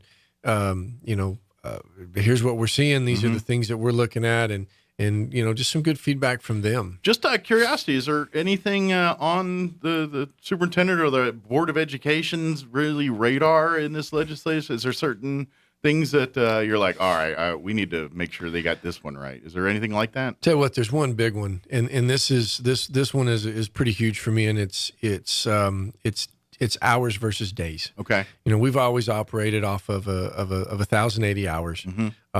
That's the minimum number that for secondary schools that you've got to put in, and then it differs a little bit for the primaries, but we utilize those. That's your gospel. Basically. That's my number, 1,080. I can shoot that out if I needed to, and then you figure 6.5 hours for a day, and then you start calculating that out, and then we've got 4 additional days, give or take, built into the system, and then the state comes in a couple of years ago and says, no, it's a day. It's a day, period. It's not hours, it's a day. Okay. Okay. So where we're at right now is when we're talking about extended learning time and or ELPT, and that's what happened last year. Is the state came in and said you're going to have to add an additional 10 days to your calendar. Okay, so it wasn't hours, it was days. Gotcha. So that's where we lost the 2 days at Thanksgiving, and we lost a lot of the professional development and any of the days in the fall that just made the fall seem like it was its own year. So maybe is the hours just too broad a term? We need to, or I mean, the days too broad a term. We need to go back to the hours. That was our push, and it was, we've asked for local control, and we've sort of backed off of the word control and moved with local flexibility. What do you mean control? Well, just and rightfully so. I know what you're saying. One of the individuals that was at the meeting said, we're elected to help make rules, and I said, understood. But then give us some flexibility within your rules. Sure. And that caught. The others were echoing the same thing, and that caught on, and that was one of those middle grounds of, okay, now we got you. We see what you're after here with this. Sure. Give us a direction, and let us put the fine tooth comb through it to get to what you want in a way that works best for us. Well, and if they were to come in now, our calendar set up next year is I believe it's 92 days. In the first semester, 92 days in the second semester. So we have time built in. And if given the opportunity, we could make, 10 additional days work however it needs to be within this calendar that doesn't have us going to school, till the middle of June or running our people through the ringer in the fall semester just to take away the days. Yeah. Well, and I mean, you could, if you went back to hours even, like I know, like there's early dismissal days and things. Well, you're like, well, if need be, we'll just make those full days, and in essence, that would count, is towards the hours as opposed to the days, and just little things like that gives you flexibility to fix it however you need to. There's several things that could be done if just given the green light. Sure. And I think what's happened this year is given the COVID nonsense, there are districts that are doing things and then. Versus asking to do things. And, I'm not quite ready for that yet, just because that's not the way I like to do business. If we're going to do something, I want to ask and make sure that everybody's, on the, Yeah. Well, the Roswell School District didn't just, beg for forgiveness. They went through it and did it the right way. But like I said, that one's probably the biggest one for me is pushing for, give us that flexibility with, give me a marking stick that you want, and then let us go figure out how within our community and our district, the calendar committee 2 years ago did a phenomenal job this year to get us done. By the time we are, just in Roswell, and this is me just living here, basically my whole life. Yeah. School in June doesn't happen here. And it's interesting. We're already pushing back to that first week in August as it is coming back. And that's a sell. When you're saying, well, if they walked in and said it's 10 additional calendar days, period, have a great day, we either have to take away days that we've already got in the calendar right now, or you have to add days. Well, and I would even offer or argue that, by giving you and the other districts more flexibility, maybe they've got a better way to do it than what you've thought of up there.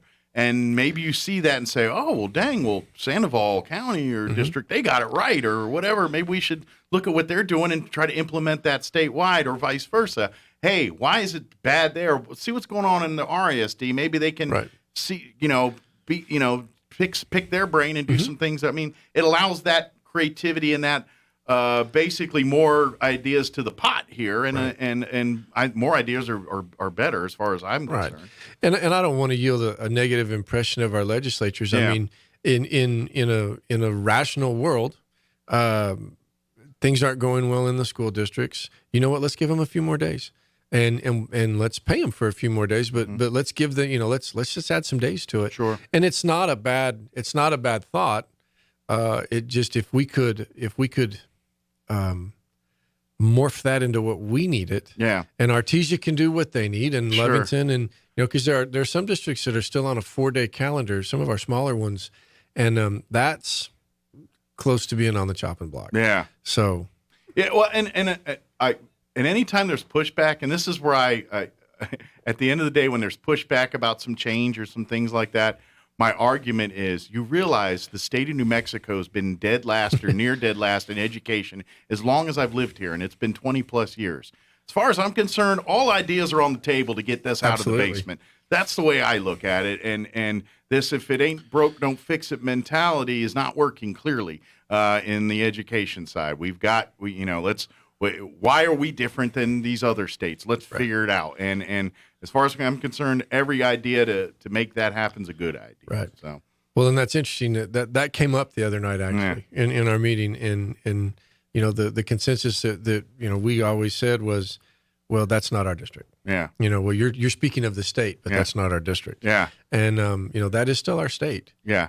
And it would be nice, like you said, for us to have the opportunity to look at the things that are working. Sure. And let's spread the wealth. And let's go for it. Yeah. And try to get out of that. Sure. And then if there's an idea that we haven't thought of that someone maybe, or, hey, in Colorado they're doing this, or Texas they're doing this, maybe we should look at something like that. Mm-hmm.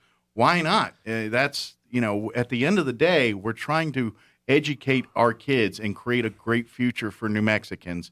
The only way we're going to do that is having a good education system. If you rank 50th in the state forever, guess what? You're going to get 50th product out forever. It's time to change that. So. Is there? Is there anything else before I got soapbox? No. Like I said, we've got winter sports in the middle of competition right now. Had a big night last night over at Roswell High. Had a flip flop. Got the Roswell High girls with a win. And the Goddard boys with a win last night. So lots going on. Got wrestling going everywhere. They're always somewhere. Get out to these home games and support them. Yes, it's a great thing. We're trying to bring as much as we can on the video, but y'all are doing a great job. You guys are doing a phenomenal job, and you've got announcers that are coming in and they're working all day and they're doing that for the kids. And, these again teachers and things that are it's so nice. It really is. I mean, I missed the game last night. I missed my daughter's game and got home from the meeting and pulled it up on the TV and got to watch it and. We try to bring as many as we can. We can't do them all because of the bodies and logistics and everything else, but we try to do as many as we can. But if there's a game at home, get your butt in the stands and let's root on these kids. Oh, absolutely. Where it's Goddard, Roswell, the middle schools, whatever. Those middle schools they've got these great games that a couple parents show up to. Get out there and cheer on these kids and cheer on show them what it's like to be supported and to be appreciated for what they're doing. Well, and again, that's a normal thing. Mm-hmm. There's games on Saturdays. There's mid-school basketball games on Saturdays. There's mid-school games on Tuesdays. There's wrestling events and there's we'll transition into spring sports here pretty quick. And there's we talking baseball and softball before we know it. And getting back into a pattern, a routine. It's really nice. Yeah, it is. I feel like. Maybe there's light at the end of the tunnel here after the years that we've been. I sure hope so. Kind of dealing with this stuff, and we'll see for here. But we keep supporting your kids, parents. Keep getting involved, active. Stay in constant contact with your teachers and admin staff. So that at the end of the day is how you ensure your kids are getting a good education. You as parents, we as parents, all of us need to be involved in that aspect. Don't just how was school today good and move on with it. Get in there and be active. And I promise you're going to see the results because when the teachers and the parents and the admin all work together, that's the trifecta you need to make sure that kid's education's good. All's got to be on that same page. Good deal. Well, anything I always get preachy and I don't mean to. It just happens.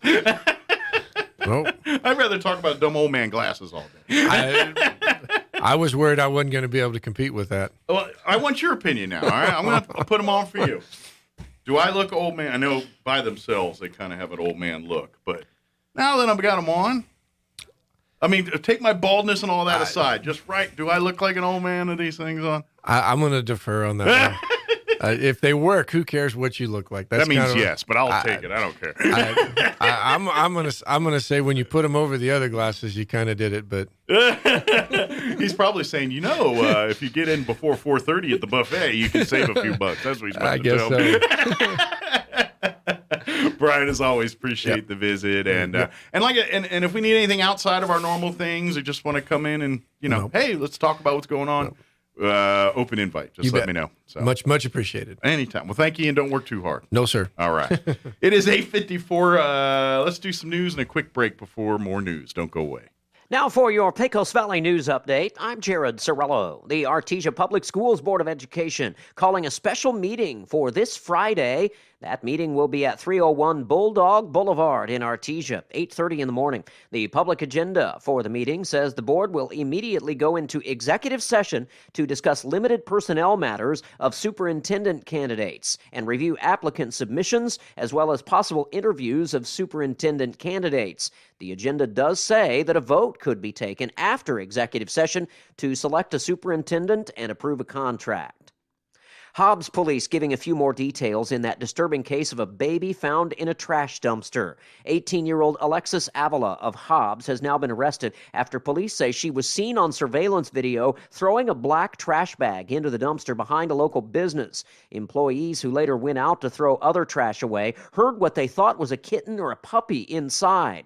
When they saw movement inside the trash bag, they were shocked to discover it was a human newborn baby. You're up to date. I'm Jared Cirillo. With the SRN News Business Report, I'm Bill Alexander. A meat distributor based in Oregon has recalled more than 28,000 pounds of ground beef because of concerns the meat may be contaminated with E. coli bacteria. The raw ground beef products from Interstate Meat Distributors were produced on December 20th and shipped to Oregon, California, Washington, Arizona, Nevada, Utah, and Wyoming. The recalled products have establishment numbers EST 965 inside the USDA mark of inspection or printed next to the timestamp and use or freeze date. Bank of America slashed the amount it charges customers when they spend more than they have in their accounts and plans to eliminate entirely its fees for bounced checks. On Wall Street, the Dow up 183 points. The Nasdaq rose 210 and the S&P 500 ahead 42 points. With the SRN News Business Report, I'm Bill Alexander in Washington. March 1st is the day I've been waiting for. The Super Bowl is in February, honey.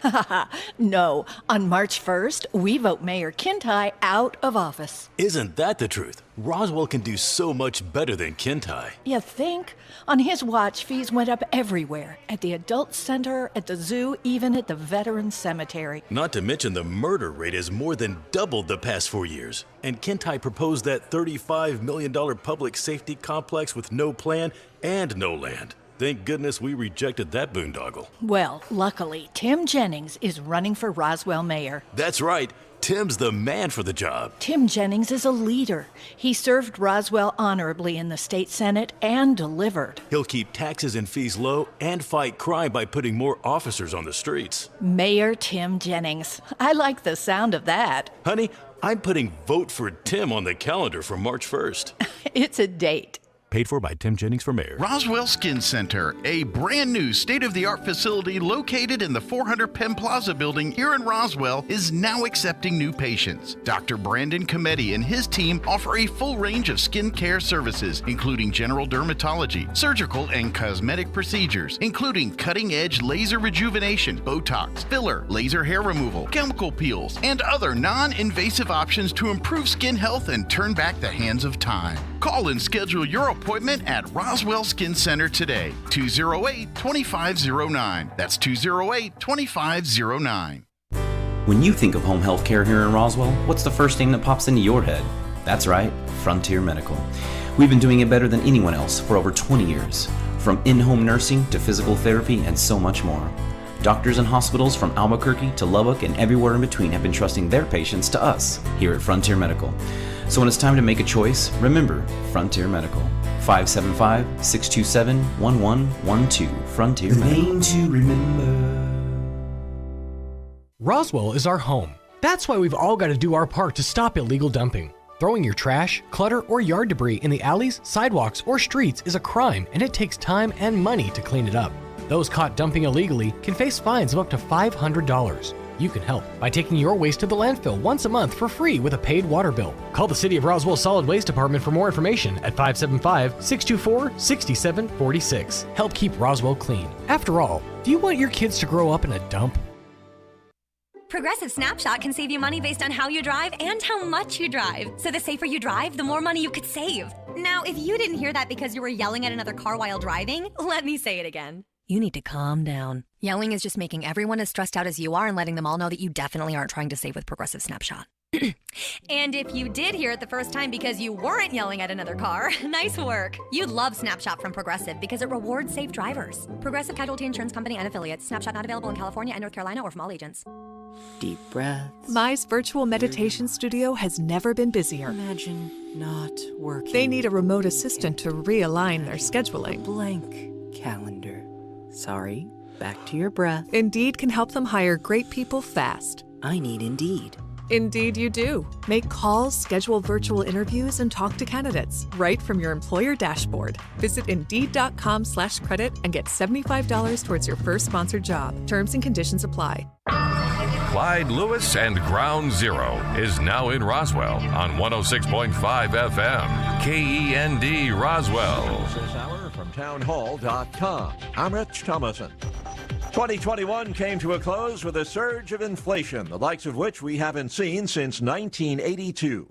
Consumer prices soared 7% last month over 1 year earlier. Federal Reserve Chairman Jerome Powell assuring Congress the central bank stands ready to act. If we have to raise interest rates more over time, we will. And you are paying more at the supermarket. That's if you can even find what you're looking for. Having trouble finding your favorite crackers or lunch meat? It's not just you. Shortages are happening nationwide at U.S. grocery stores as the Omicron surge and severe weather add to pandemic labor and supply chain issues. The Consumer Brands Association says the percentage of items out of stock has climbed from the usual 5 to 10% to 15%. Weather-related events, from snowstorms to wildfires, have also hit shipping and product availability. I'm Jennifer King. In his decades in the U.S. Senate, Joe Biden was well acquainted with the filibuster, having used it more than once. Now, as president, he calls for doing away with it.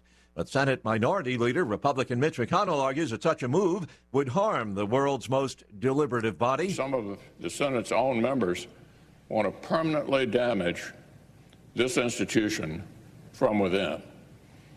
They want to shatter its central feature. He went to a garden party, and for that, British Prime Minister Boris Johnson is apologizing. Problem is, it was right in the middle of a coronavirus lockdown in May of 2020. His defense is he thought that it was a work event, that you have lots of meetings in the garden of Downing Street. Will the public buy that? Will Conservative MPs buy it? I don't know. That's the BBC's Rob Watson in London. Watching Wall Street this morning, stocks higher at the moment. Right now, the Dow Jones Industrial Average up 58 points. The NASDAQ Composite Index is ahead 26 points, and the S&P trading 13 points higher. More on these stories at townhall.com.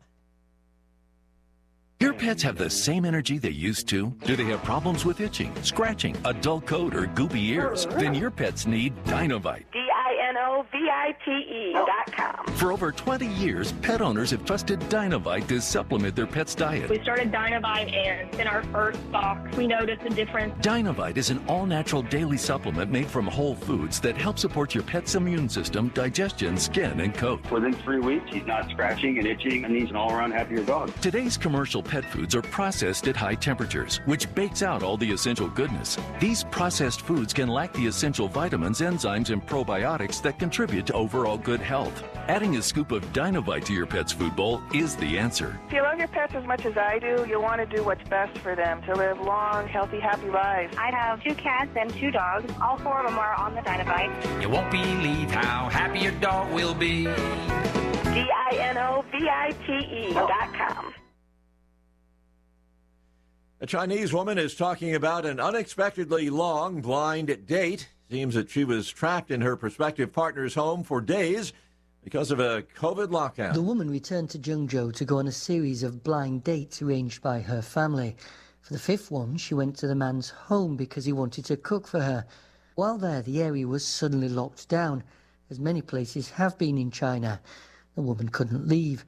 She then started posting video clips online of their daily routine together and has gained millions of fans. It doesn't seem love has blossomed. While she praised the man's ability at household chores, she also complained that he wasn't very talkative. The BBC's Michael Bristow. Kazakh authorities report the detention more than 1,600 people in the past 24 hours for their alleged participation in violent unrest that rocked the former Soviet republic last week. News and analysis at townhall.com. Medicare imposing limits on coverage of a pricey and controversial new Alzheimer's drug. Drug maker Biogen says it disagrees with Medicare's decision to limit coverage of their new Alzheimer's drug, Aduhelm. The treatment is delivered by IV and costs $28,000 a year. The Centers for Medicare and Medicaid Services says that for Medicare to pay, patients taking the drug will have to be part of clinical trials to assess the drug's safety and effectiveness in slowing the progression of early-stage dementia. The medicine has not been shown to reverse or significantly slow Alzheimer's, but the FDA approved it against the recommendation of outside advisors, saying that its ability to reduce clumps of plaque in the brain is likely to work. There will be a public comment period and further evaluation before the decision becomes final in mid-April. Jennifer King, Washington. Top NATO and Russian officials have been meeting, still trying to bridge deep differences over the future of Ukraine amid a Russian troop buildup along the border with Ukraine. More on these stories, townhall.com.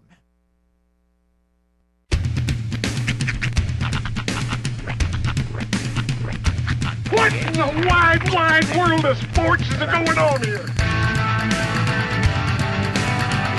I promise you, whatever scum did this, not one man on this force will rest for 1 minute until he's behind bars. Now let's grab a bite to eat. Yeah, come on. I feel the hot wind on my shoulder and the touch of a world that is older. I hit the switch and check the number.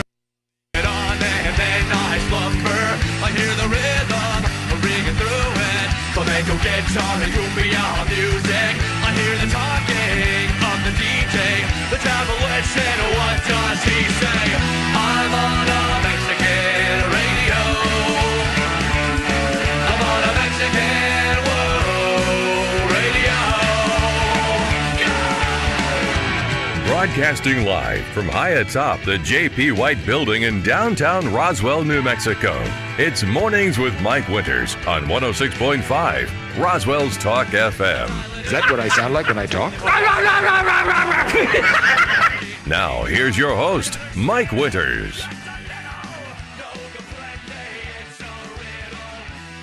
And good morning. It is 6 minutes after 9 o'clock. Welcome to hour number 3. Tres Inviernos. Mornings with Mike Winters right here on 106.5 Roswell's Talk FM. Happy Wednesday. Yeah. Halfway day. Yeah. Welcome to it. By the way, I think Brian Luck was on your side. I look like an old man with his glasses. Well, it's not okay. but not bad, right? Not bad. Oh, he was very suave, debonair. He was distinguished. He was very diplomatic, but I could read between the lines as much as the next guy. I feel like you. This is why I say what I say, because I still feel, and I understand your want of comfort, but I still feel like you've got a few years left to kind of bask in it, in being that kind of that trendsetter almost. Well, that's what I'm saying. I think I could pull this off. You're saying you think you can bring back comfortable chic as like I'm thinking I'm going to choice. start a trend, and there's going to be a bunch of guys in their 40s wearing these suckers. It was weird. For a quick minute, gray was real hot. And I will say this. When Jazz did it, like before we were together, she showed me some pictures of when she went like full gray, like the dye job gray. Like, I got a silver fox on my hands, dude. I'm stoked. I'm very stoked. She gonna age very gracefully. You're already talking about like the gray, like the streaks, the Morgana streaks, you know, from Addams Family. There you go. Mm-hmm. There you go. Yeah. They never grow that way, by the way. You got to work with that. Well, yeah. It's all about highlighting. And I don't care about gray. I'm losing it. It's gone. It is just disappearing. It's not gone. It's going. It's gone. It'll be gone. There's been a big trend, an upswing over the last couple of years of fellas getting the hair transplants, the follicle transplants. I've seen a lot of guys doing it, and it really does. I'm sure it's good job. technology.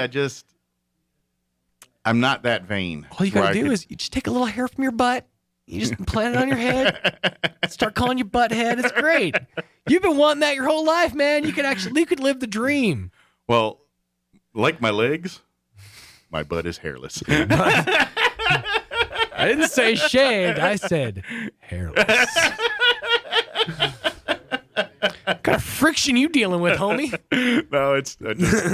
You know what I'm getting as I get older? I get the tufts. Yep. Above the crack. I'm not quite getting the. I'm not quite getting the Technically, it's crack on the back. It's not. I'm not quite getting that yet, but I'm getting weird tufts of.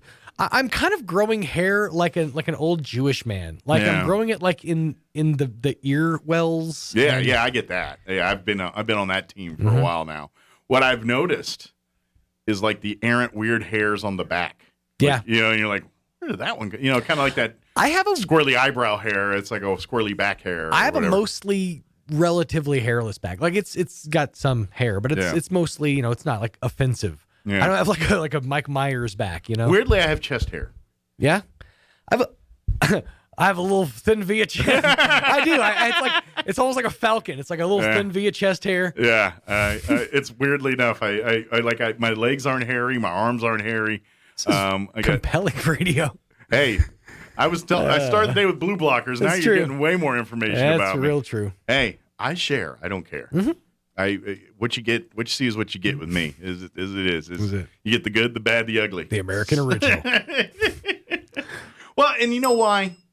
Because we're all going through the same thing. Mm-hmm. We're all dealing with it, but there's the faux pas, and I get it. When I was younger, you're like, oh my gosh, if I don't have the right this, it's going to be, my hair's not perfectly this.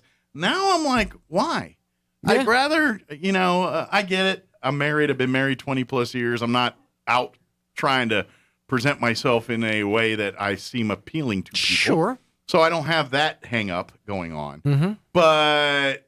And I will say, for the record, find you one that loves you for you. I mean, that's the best, best move.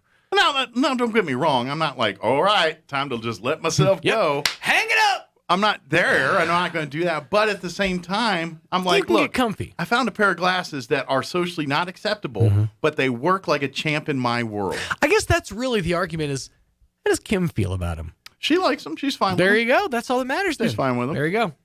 Seal of approval. Of course, she may be lying to me because that's what, sometimes, Because that's it's not that bad, honey. Women do. That's a train wreck. But she might be, placating to me a little bit.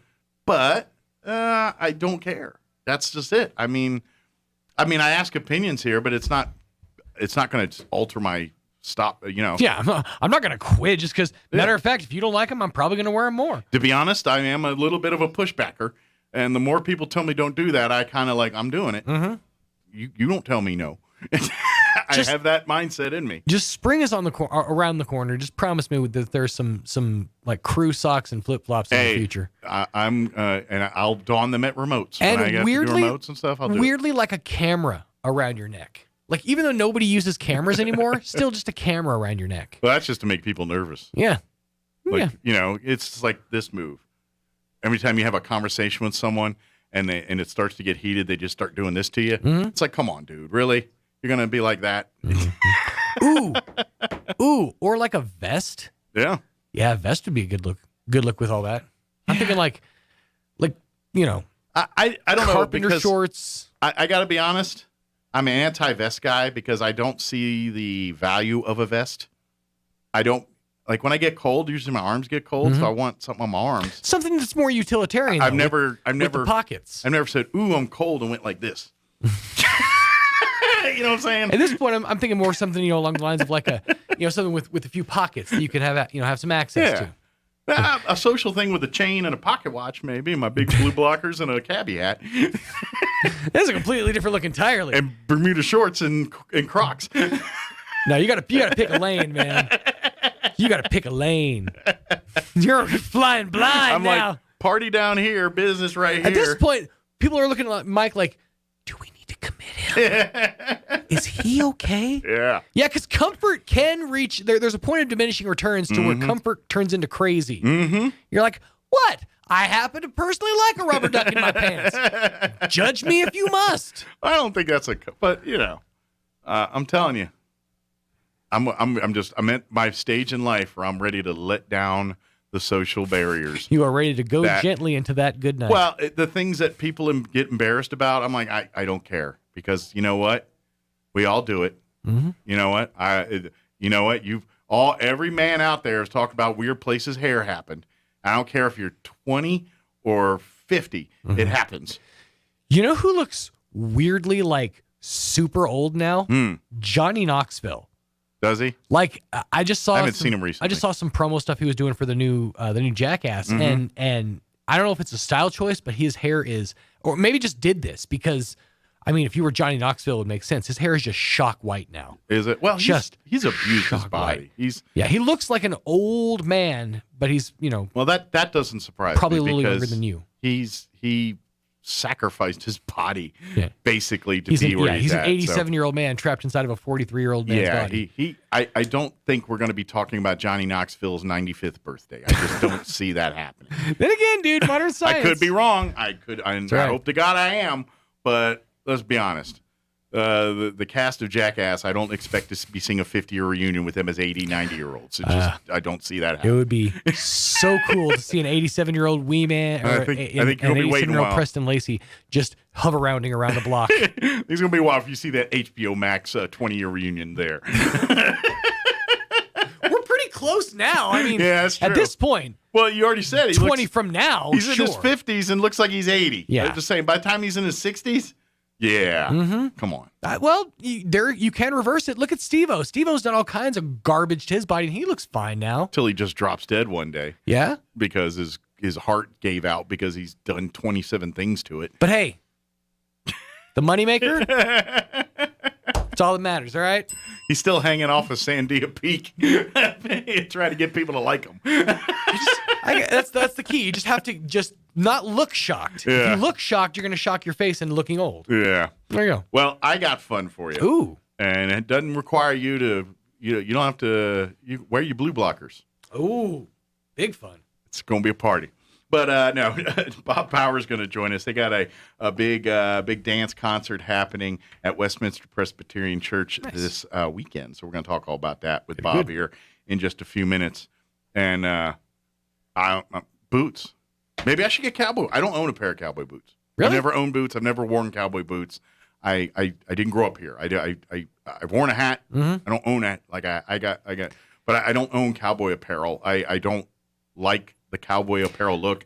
I don't want Wrangler jeans that are. I've personally so never tight. been a huge fan of it. Yeah. However, it's not a bad look around these parts. Oh, I know, and that's what I'm saying. I could, but maybe I should start with the boots.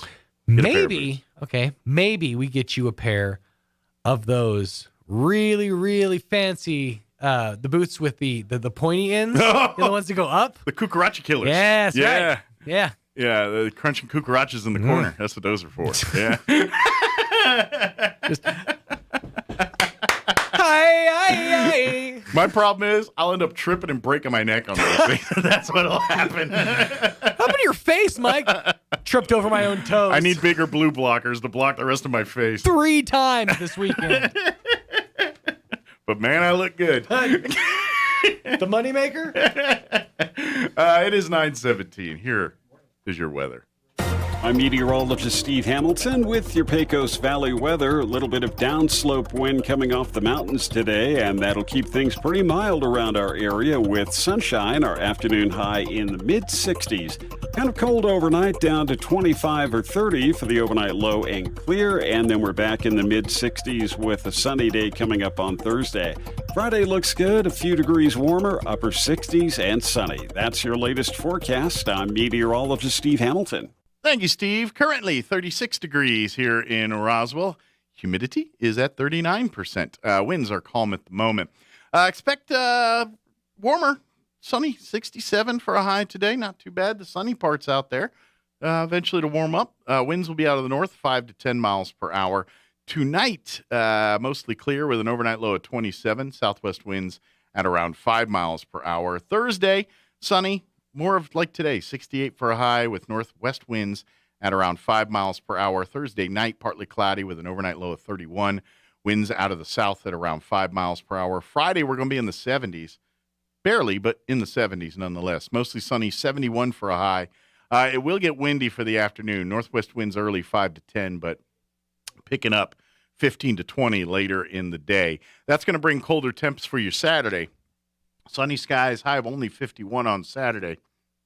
And then we'll back into the low 60s on Sunday, sunny 63. And then for your Martin Luther King Jr. Day on Monday, we'll be in the right around 60, 59. somewhere in that ballpark, and then back in the upper 60s on Tuesday of next week. All right, it is 18 minutes after 9 o'clock. We're going to take a quick 3-minute commercial break, and then Bob Power will join us on the other side talking about the big dance happening at Westminster Presbyterian Church here this weekend. Don't go away. You're listening to Mornings with Mike Winters. When I'm ready for new furniture, I don't want to wait for it. I go to Glenn's Furniture, where everything is ready for immediate delivery. Beautiful power reclining furniture, gorgeous dining room sets and bedroom sets, and the world's most comfortable mattresses. Glenn's has the quality furniture I'm looking for at the best prices around, in stock and ready to go home. So don't wait around. Hurry to Glenn's Furniture at the corner of Union and Alameda, delivering for free since 1953. Roswell is our home. That's why we've all got to do our part to stop illegal dumping. Throwing your trash, clutter, or yard debris in the alleys, sidewalks, or streets is a crime, and it takes time and money to clean it up. Those caught dumping illegally can face fines of up to $500. You can help by taking your waste to the landfill once a month for free with a paid water bill. Call the City of Roswell Solid Waste Department for more information at 575-624-6746. Help keep Roswell clean. After all, do you want your kids to grow up in a dump? Hey, this is Dr. Keon Egger at Carabelli Dental in Roswell. Our office is passionate about creating beautiful, long-lasting smiles. But here's the thing. Sometimes that means dentures, and that's not a bad thing. These aren't your grandma's dentures. We combine artistry and the latest technology to create beautiful, natural-looking teeth. If you are in southeastern New Mexico and you have dentures or are considering dentures, you need to come visit us at Carabelli Dental. Come see the team at Carabelli Dental or call 622-4455. Where can you find the best selection of beautiful and unique home decor in the region? Easy, Casa Decor in Ruidoso. For years, people from all over have come to Casa Decor for the best selection of rustic, real wood furniture, beautiful decor from the Southwest and beyond, and quality outdoor furniture and accessories that are built to last a lifetime. At Casa Decor, they have over 10,000 square feet of showroom for everything you need. Casa Decor opens 7 days a week from 9:30 to 5 at 1214 Meacham Drive in Ruidoso or online at casadecorruidoso.com. Proud supporter of local high school sports. It's a new year, and the progressives in Santa Fe are trying to get their claws into Roswell. Governor Grinch has her best buddy in Roswell running for mayor. In Roswell, we are proud of our families, our industry, our traditions, and our values. We can't let the Santa Fe gang take over our community. In the Roswell municipal election on March 1st, vote to keep Roswell open, to keep Roswell independent, and to keep Roswell free. Let's keep Kintai as our mayor. This is Dennis Kintai, and I approve of this ad. Don't miss out on all the high-flying action as your ENMU Greyhound men's and women's basketball teams continue their journey towards a bid in the Lone Star Conference postseason tournament. Your Greyhounds are home Thursday, January 20th at 5 and 7:30 p.m. versus St. Mary's, and continue their home weekend Saturday, January 22nd at 2 and 4 against St. Edwards. Tickets are only $5 per person. Kids 8 and under are free. Visit goeasternathletics.com for more information. Eastern New Mexico University men's and women's basketball. All in. Here's a Mornings with Mike Winters fun fact. Due to extreme pressure and weather conditions, it literally rains diamonds on Neptune and Uranus. Stop snickering because I said Uranus. Here's Mike Winters. And good morning. It is 22 minutes after 9 o'clock, and back in studio with us is Bob Power. Morning, Bob. Good morning. How you doing today? For an old buzzard, not too bad. No complaints, or no one will listen to you, right? That's it. I got complaints, no one wants to hear them. Well, Happy New Year to you. Ringing in, ready to ring in 2022. It sounds like you're ready to ring it in and kick it off with some dancing and some fun. Well, we are, yeah. Good deal. And this is a big one, too. All right. So it's coming up this Saturday. Yes, sir. January the 15th.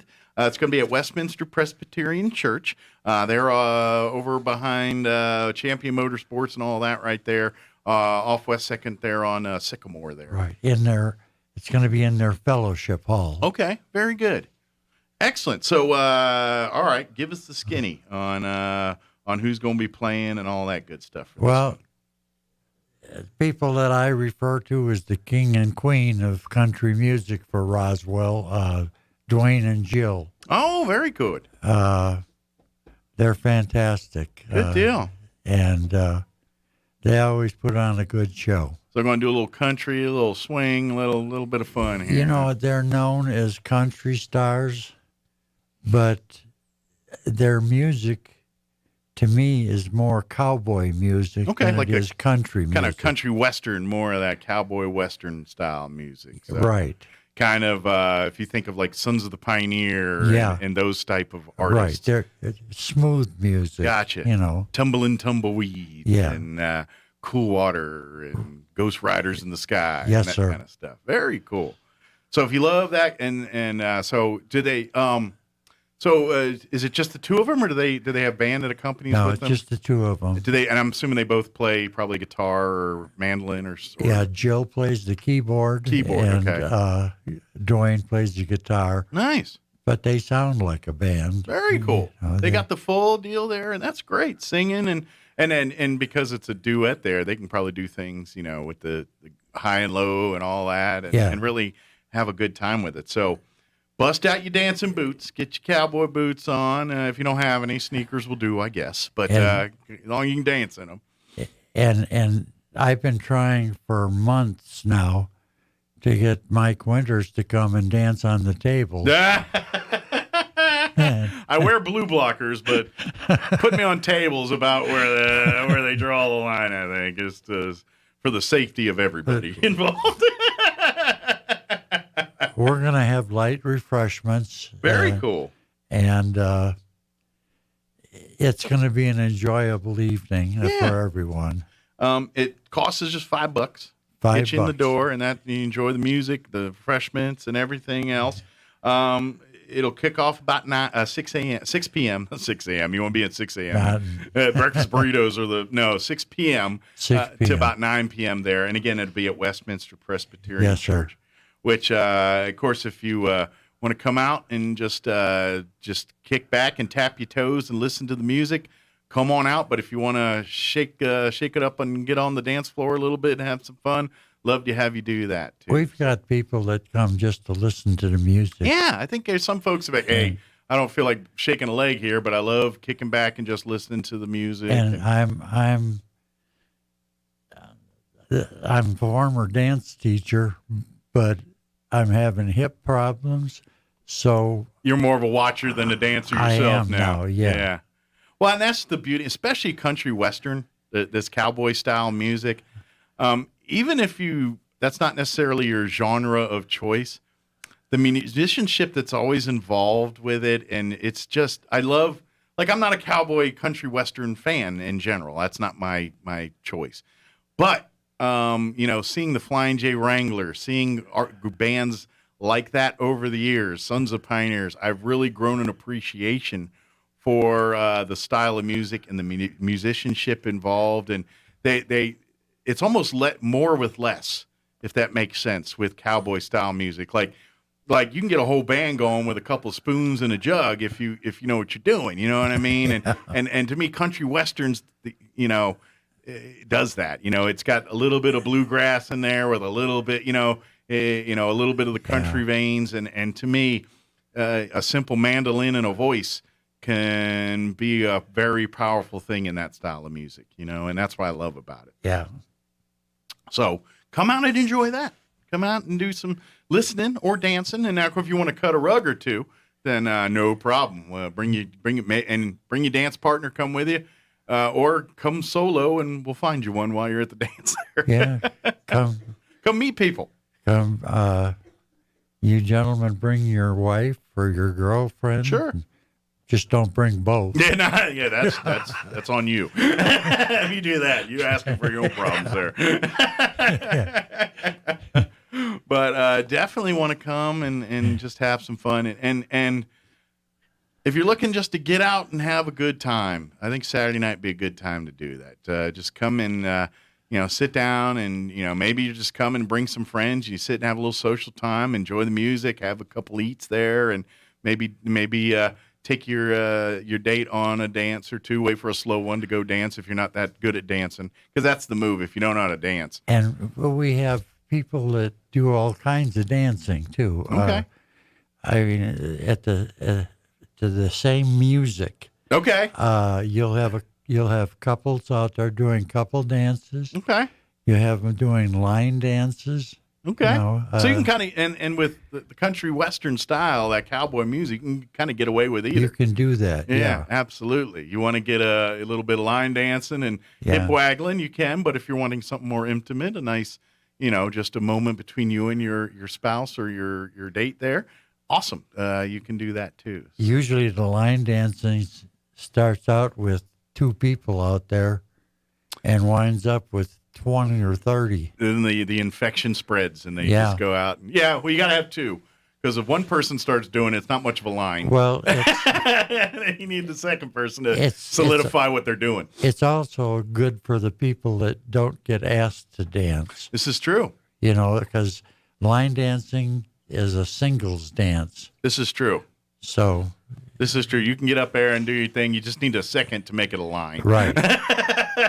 But you don't have to dance together. And they have a ball doing it. Yeah, it's a lot of fun. Yeah. So you don't have to be good at it. That's you know what I mean? It's dancing. If you screw it up, who cares? You're out there having fun. If you miss the dance, if you didn't get the move right, who cares? You don't have to worry about stepping on toes. This isn't Dancing with the Stars. There's no judges judging how you dance. You just come on out and have some fun here. So good deal. Yeah, and so again, it's going to be this Saturday night, January 15th, 6 to 9 p.m. at Westminster Presbyterian Church, which is at 2801 West 4th, right behind Champion Motorsports there, if you're coming off West 2nd there, or Sycamore, right in that area there. It's come as you are, bring $5 and just come have some fun and dance and enjoy a great night of music and food and entertainment. And enjoy the refreshments. Yeah. And hopefully enjoy watching Mike dance on the tables. He's trying to get me on a table. It may not be structurally sound for me to get on some of these tables. I'm kind of a beefy guy, but and then of course, if is there anybody from the church going to be there? If you're like, hey, looking for a church home, is anybody from Westminster going to be hanging around to talk to, or if you're, of course, it's not.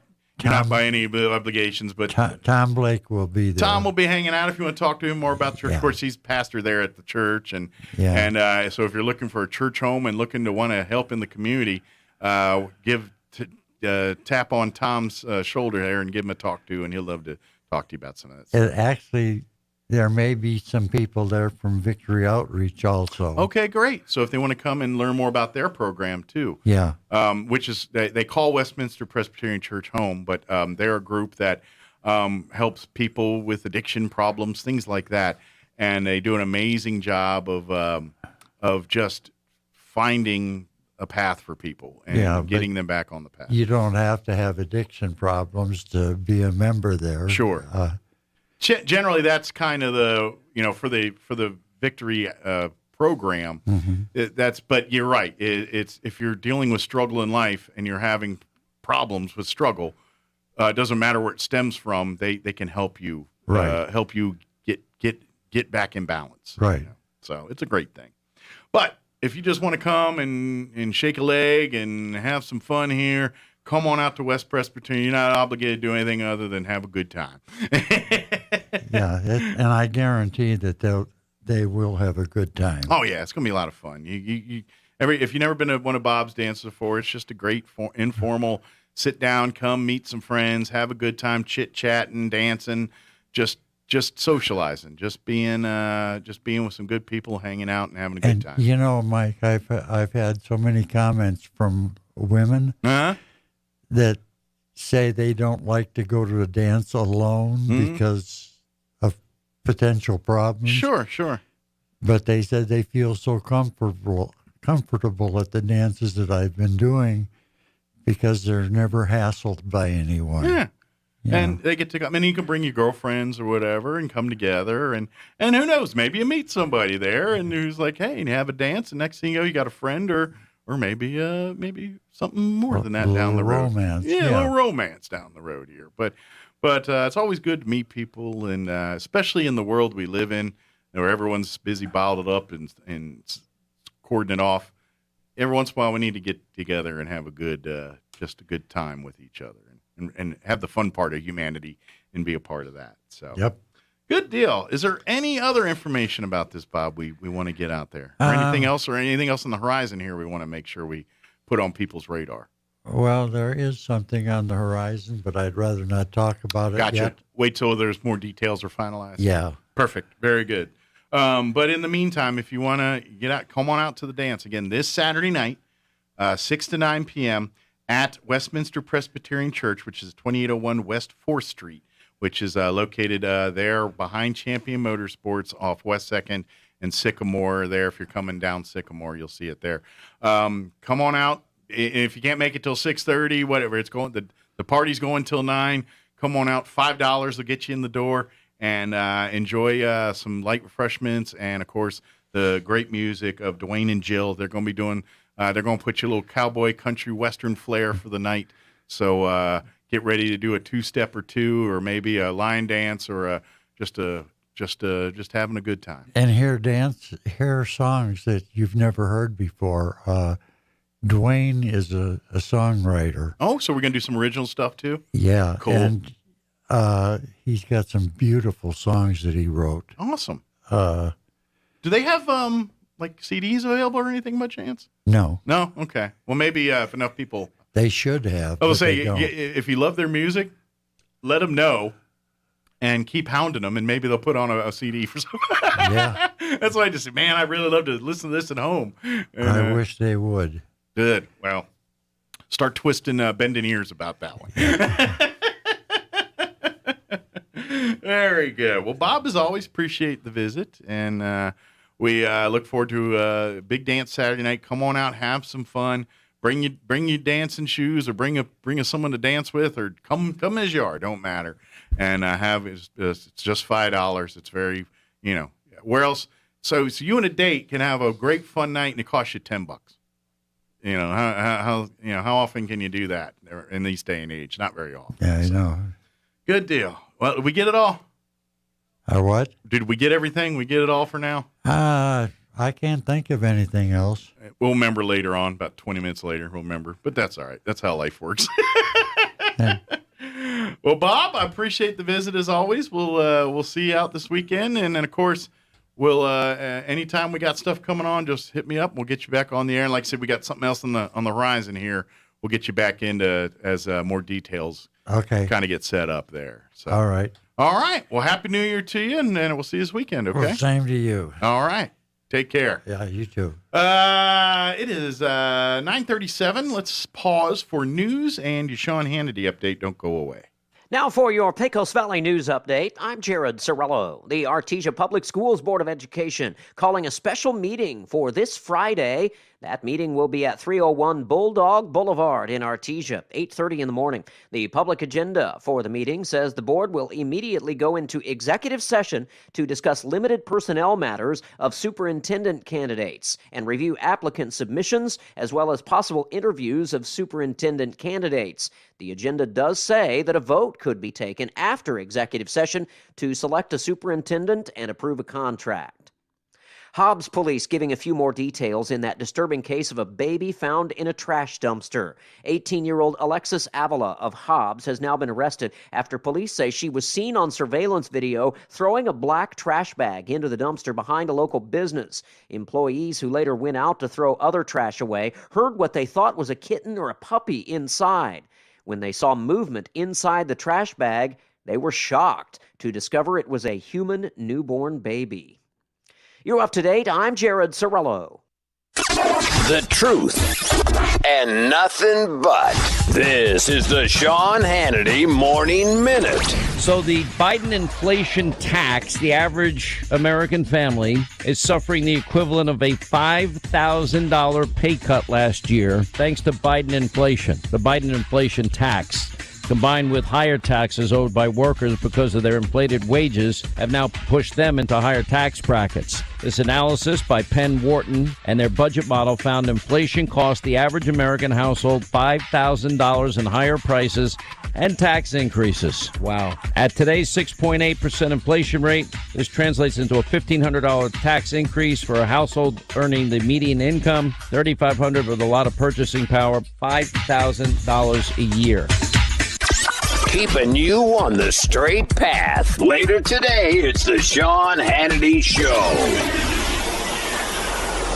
Looking for a way to pay for that new home improvement you've been waiting for? Ready to consolidate credit card debt at a lower interest rate? Figure offers multiple loan options that can help you improve your finances. From mortgage refinances to home equity lines and personal loans, Figure can help you find the loan that's right for you. Figure takes all the stress and hassle out of the process. Apply 100% online at Figure.com and see your new rate in a few clicks. Figure out your finances at Figure.com. Figure Lending LLC. Equal Opportunity Lender. NMLS 1717824. Terms and conditions apply. Finding great candidates to hire can be like, well, trying to find a needle in a haystack, but not with ZipRecruiter. Its powerful technology actively finds and invites qualified candidates to apply to your job. So while other companies might deliver a lot of hay, ZipRecruiter finds you the needle in the haystack. See why 4 out of 5 employers who post a job on ZipRecruiter get a quality candidate within the first day. Try ZipRecruiter for free at ZipRecruiter.com/free. That's ZipRecruiter.com/free.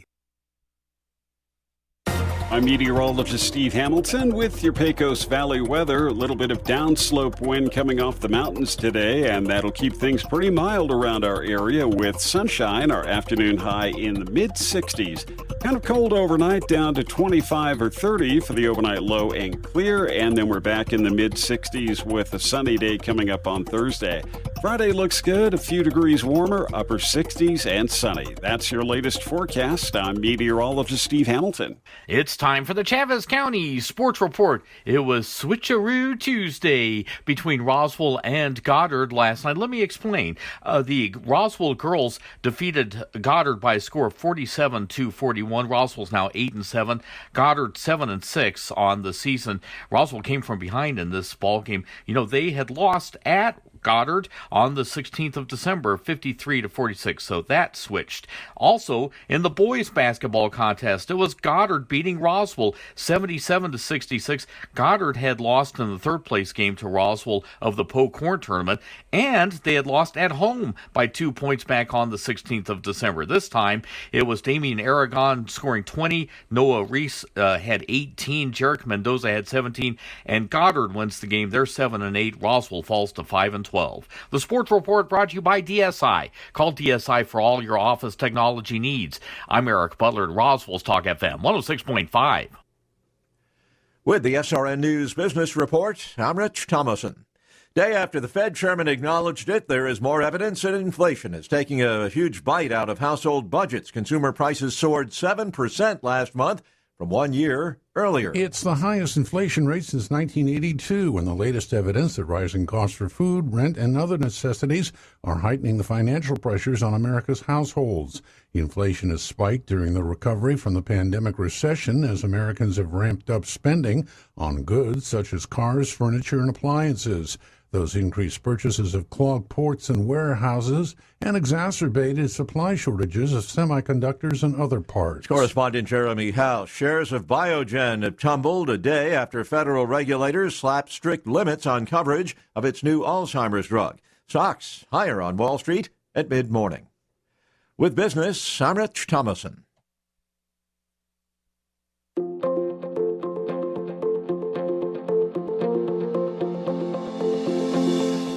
I read a quote once that said, when you blame others, you give up your power to change. Hi, this is Pastor Troy and Julie Smitherman for The Joy of Marriage. We all want to play the victim at times. It even feels good to feel sorry for ourselves. But that puts a lid on our life. It stunts our growth, it damages our marriages, and if you have children, it could even hurt them. It can seem like a daunting task to take responsibility for our actions. But the Bible says in Philippians 4:13, we can do everything through Christ who gives us strength. If you've never experienced the love of God, then you don't know your true potential and don't realize how good God is. When you're feeling like a victim, turn to God. He'll give you the strength to move beyond yourself and help you have a victorious marriage. If you have any questions or would like further information about the Joy of Marriage Ministry, please go to jomconference.com. What does paying $10 a month for health insurance sound like? Yeah, kind of like that. Open enrollment is on now, and you may be able to get health insurance for $10 a month. And as New Mexico's health insurance marketplace, BWellNM makes finding health insurance and signing up easy and affordable. And our services are free. Call us at 1-833-862-3935 or visit BWellNM.com to get the assistance you need and to get insured. Because you just never know. Having trouble keeping up with the conversation? Here on Earth Hearing Center can help. Here on Earth is locally owned and operated and have been serving Southeast New Mexico since 1955. Let their experience help you with a free hearing assessment. If you do need a hearing device, they will guide you through every step of the process. They accept all types of insurance, including Medicaid, and all of their devices are made right here in the USA. Call and schedule your appointment today, 575-622-0375, or come by 2800 North Main, Suite 2, across from Target in Roswell. Here on Earth Hearing Center, get back in the conversation. You want to feel important. You want to be a part of something bigger, something that matters and can help change things. You want to feel like you belong. We know.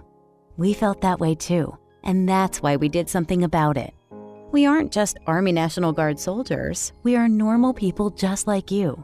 But our part-time service in the Army National Guard means we get to be more. When our communities are in need, we get the chance to stand up and do something about it. We get to serve in our own region and help the people we call neighbors. Whether they are in the mountains of New Mexico, the plains of Nebraska and Kansas, the ranches of Oklahoma and Texas, the farmlands of Missouri and Arkansas, or the bayous of Louisiana, we are here for our hometowns. And together, we can make a difference. Take on your legacy. Visit NationalGuard.com to find out more. Sponsored by the New Mexico Army National Guard. Aired by the New Mexico Broadcasters Association and this station. Progressive Snapshot can save you money based on how you drive and how much you drive. So the safer you drive, the more money you could save. Now, if you didn't hear that because you were yelling at another car while driving, let me say it again. You need to calm down. Yelling is just making everyone as stressed out as you are and letting them all know that you definitely aren't trying to save with Progressive Snapshot. And if you did hear it the first time because you weren't yelling at another car, nice work. You'd love Snapshot from Progressive because it rewards safe drivers. Progressive Casualty Insurance Company and affiliates. Snapshot not available in California and North Carolina or from all agents. Deep breaths. Mi's virtual meditation studio has never been busier. Imagine not working. They need a remote assistant to realign their scheduling. Blank calendar. Sorry, back to your breath. Indeed can help them hire great people fast. I need Indeed. Indeed you do. Make calls, schedule virtual interviews, and talk to candidates right from your employer dashboard. Visit Indeed.com/credit and get $75 towards your first sponsored job. Terms and conditions apply. Here's a Mornings with Mike Winters fun fact. The catfish has over 27,000 taste buds. Do you think they prefer fried or blackened? Here's Mike Winters. And good morning. It is 9:46. Got a few minutes here of chit-chat time before we get you into Travis and Sexton here. Hey, I haven't mentioned Vitalant yet today, so I need to get on the stick about that. Vitalant is hosting blood drives this week here in Roswell, and actually they got quite a few. Starting to hiccup again. See? Hear that? I didn't even drink anything. I don't know why. I just started. I don't know. Anyway, so they got several dates that are coming up here for blood drives available. For folks here in Roswell, your next opportunity to donate blood will be this Friday, January 14th. The Vitalant office will be hosting a blood drive from 11 a.m. to 3 p.m. Of course, they're located right over there by Loveless Hospital. If you would like to get an appointment for that Friday blood drive, call or text Stephanie with Vitalant. That phone number to call is 575-840-8178. Again, that's 575-840-8178. Folks in Artesia, they're actually doing a blood drive today from 1:30 to 5:30 p.m., and that's going to be at Hotel Artesia. That's today, again, in their meeting room at Hotel Artesia from 1:30 to 5:30. Again, call or text Stephanie with Vitalant to get in on that blood drive if there's still space available. 575-840-8178. Again, that's 575-840-8178. And Carlsbad, folks, your next blood donating opportunity will be this Saturday. They're going to have the Blood Mobile out at the Albertsons in Carlsbad from 11 a.m. to 3 p.m. Once again, if you want to get in on that blood drive in Carlsbad, call or text Stephanie at 575-840-8178. 575-840-8178. Let's see. Also, you know what? Another thing I want to put on your radar if you haven't had a chance. Of course, we had talked this morning with Christina and Margaret, actually both candidates in the upcoming municipal election, but also members of the Chaves County Federated Republican Women. But you know, like you said, they're having their meetings the third Wednesday and at the convention center, and you get a chance to meet candidates right now and things like that, Republican candidates there. I want to also put on your radar the Leadership Roswell Alumni Association will also be hosting a candidate forum on February 1st, which is right before early voting starts up. I believe the second. I think that's right. Don't quote me 100%, but I think February 2nd is when early voting starts here for this upcoming municipal election. So Leadership Roswell Alumni Association, once again, will be hosting their candidate forum. It's going to be on February 1st. It'll be at the Pueblo Auditorium, to my knowledge. It's going to be there once again. I don't have the time yet, but I'll get that confirmed. But it's usually around 5:36, somewhere in that ballpark. But it will be February 1st. They've sent invites out, or are in the process of sending invites out to all of the candidates available for this municipal election. There's quite a few, actually. We have a mayor's race. We have, of course, the judges there, but we also have 5 city council races, and so half the city council's up and the mayor race. And by the way, there's multiple candidates in quite a few of the different races there. There's only one unopposed race as far as the city council and all that, and that's Ward 5. Angela Moore, who's the incumbent, she's running for re-election there in Ward 5. She is running unopposed. But every other ward and mayor candidate has opposition. Some have more than one person running, or more than two running for those positions. Like, for instance, for the mayor position, there's 4 different candidates running for mayor. Ward 1 has, you know what? I keep guessing all this stuff. I got the paperwork like right over here. Let me just get my fat fingers over here and grab it, and that way I'm not guessing your numbers. I'm just telling you what they are. All right. So for, the mayor race, we have 1, 2, 3, 4 candidates. In Ward 1, we have 1, 2, I got them flipped over everywhere. Looks like 2 candidates in Ward 1. And then Ward 2 has 3 candidates running for city council. Ward 3 has 2 candidates running for city council. Ward 4 has 1, 2, 3, 4, 5, 6. 6 running in Ward 5. Holy cow, I didn't realize it was 6. Wow. Holy mackerel. Yeah, we got 6 running in Ward 4. That's a lot. 1, 2, 3, 4, 5. I'm sorry, 5. Did I say 6? I meant 5. And then and the one in the Ward 5 Roswell race there. But anyway, invite you out. Put it on your calendars. February the 1st at the Pueblo Auditorium is Leadership Roswell Alumni Association Candidate Forum. I highly recommend you attend it in person because you really get to see and hear and be a part of everything that's going on there. We will be offering live streaming video and video on demand through our website, through KSVP TV. We'll have a channel set up just for the Leadership Roswell Alumni Association Candidate Forum. You can go there live during the event and then afterwards to check it out at your leisure. Highly recommend you do that. However, I think the best bet is for you to be there in the forum, in the auditorium, listening, seeing everything that's going on. The camera, I mean, we'll get you who's going on the stage and everything else, but sometimes you miss things, reactions of other people in the room, or, maybe the opposing candidate's reaction to something said that maybe they weren't on camera because of the camera angles or whatever. There's many things that you can kind of miss sometimes there by not being there. So my recommendation This is like if you want to get like super, up to speed on it, is go to the Pueblo Auditorium on the 1st. Be there in attendance for the event. By the way, the Leadership Roswell Alumni Association really puts on a good little shindig. They'll sometimes have snacks and refreshments, door prizes, like just for coming. You can sign up, win door prizes, and, just for participating in the event. It's also an opportunity to meet and talk with the candidates. A lot of times prior to the event, a few minutes before and sometimes a few minutes after, depending on how long everything goes.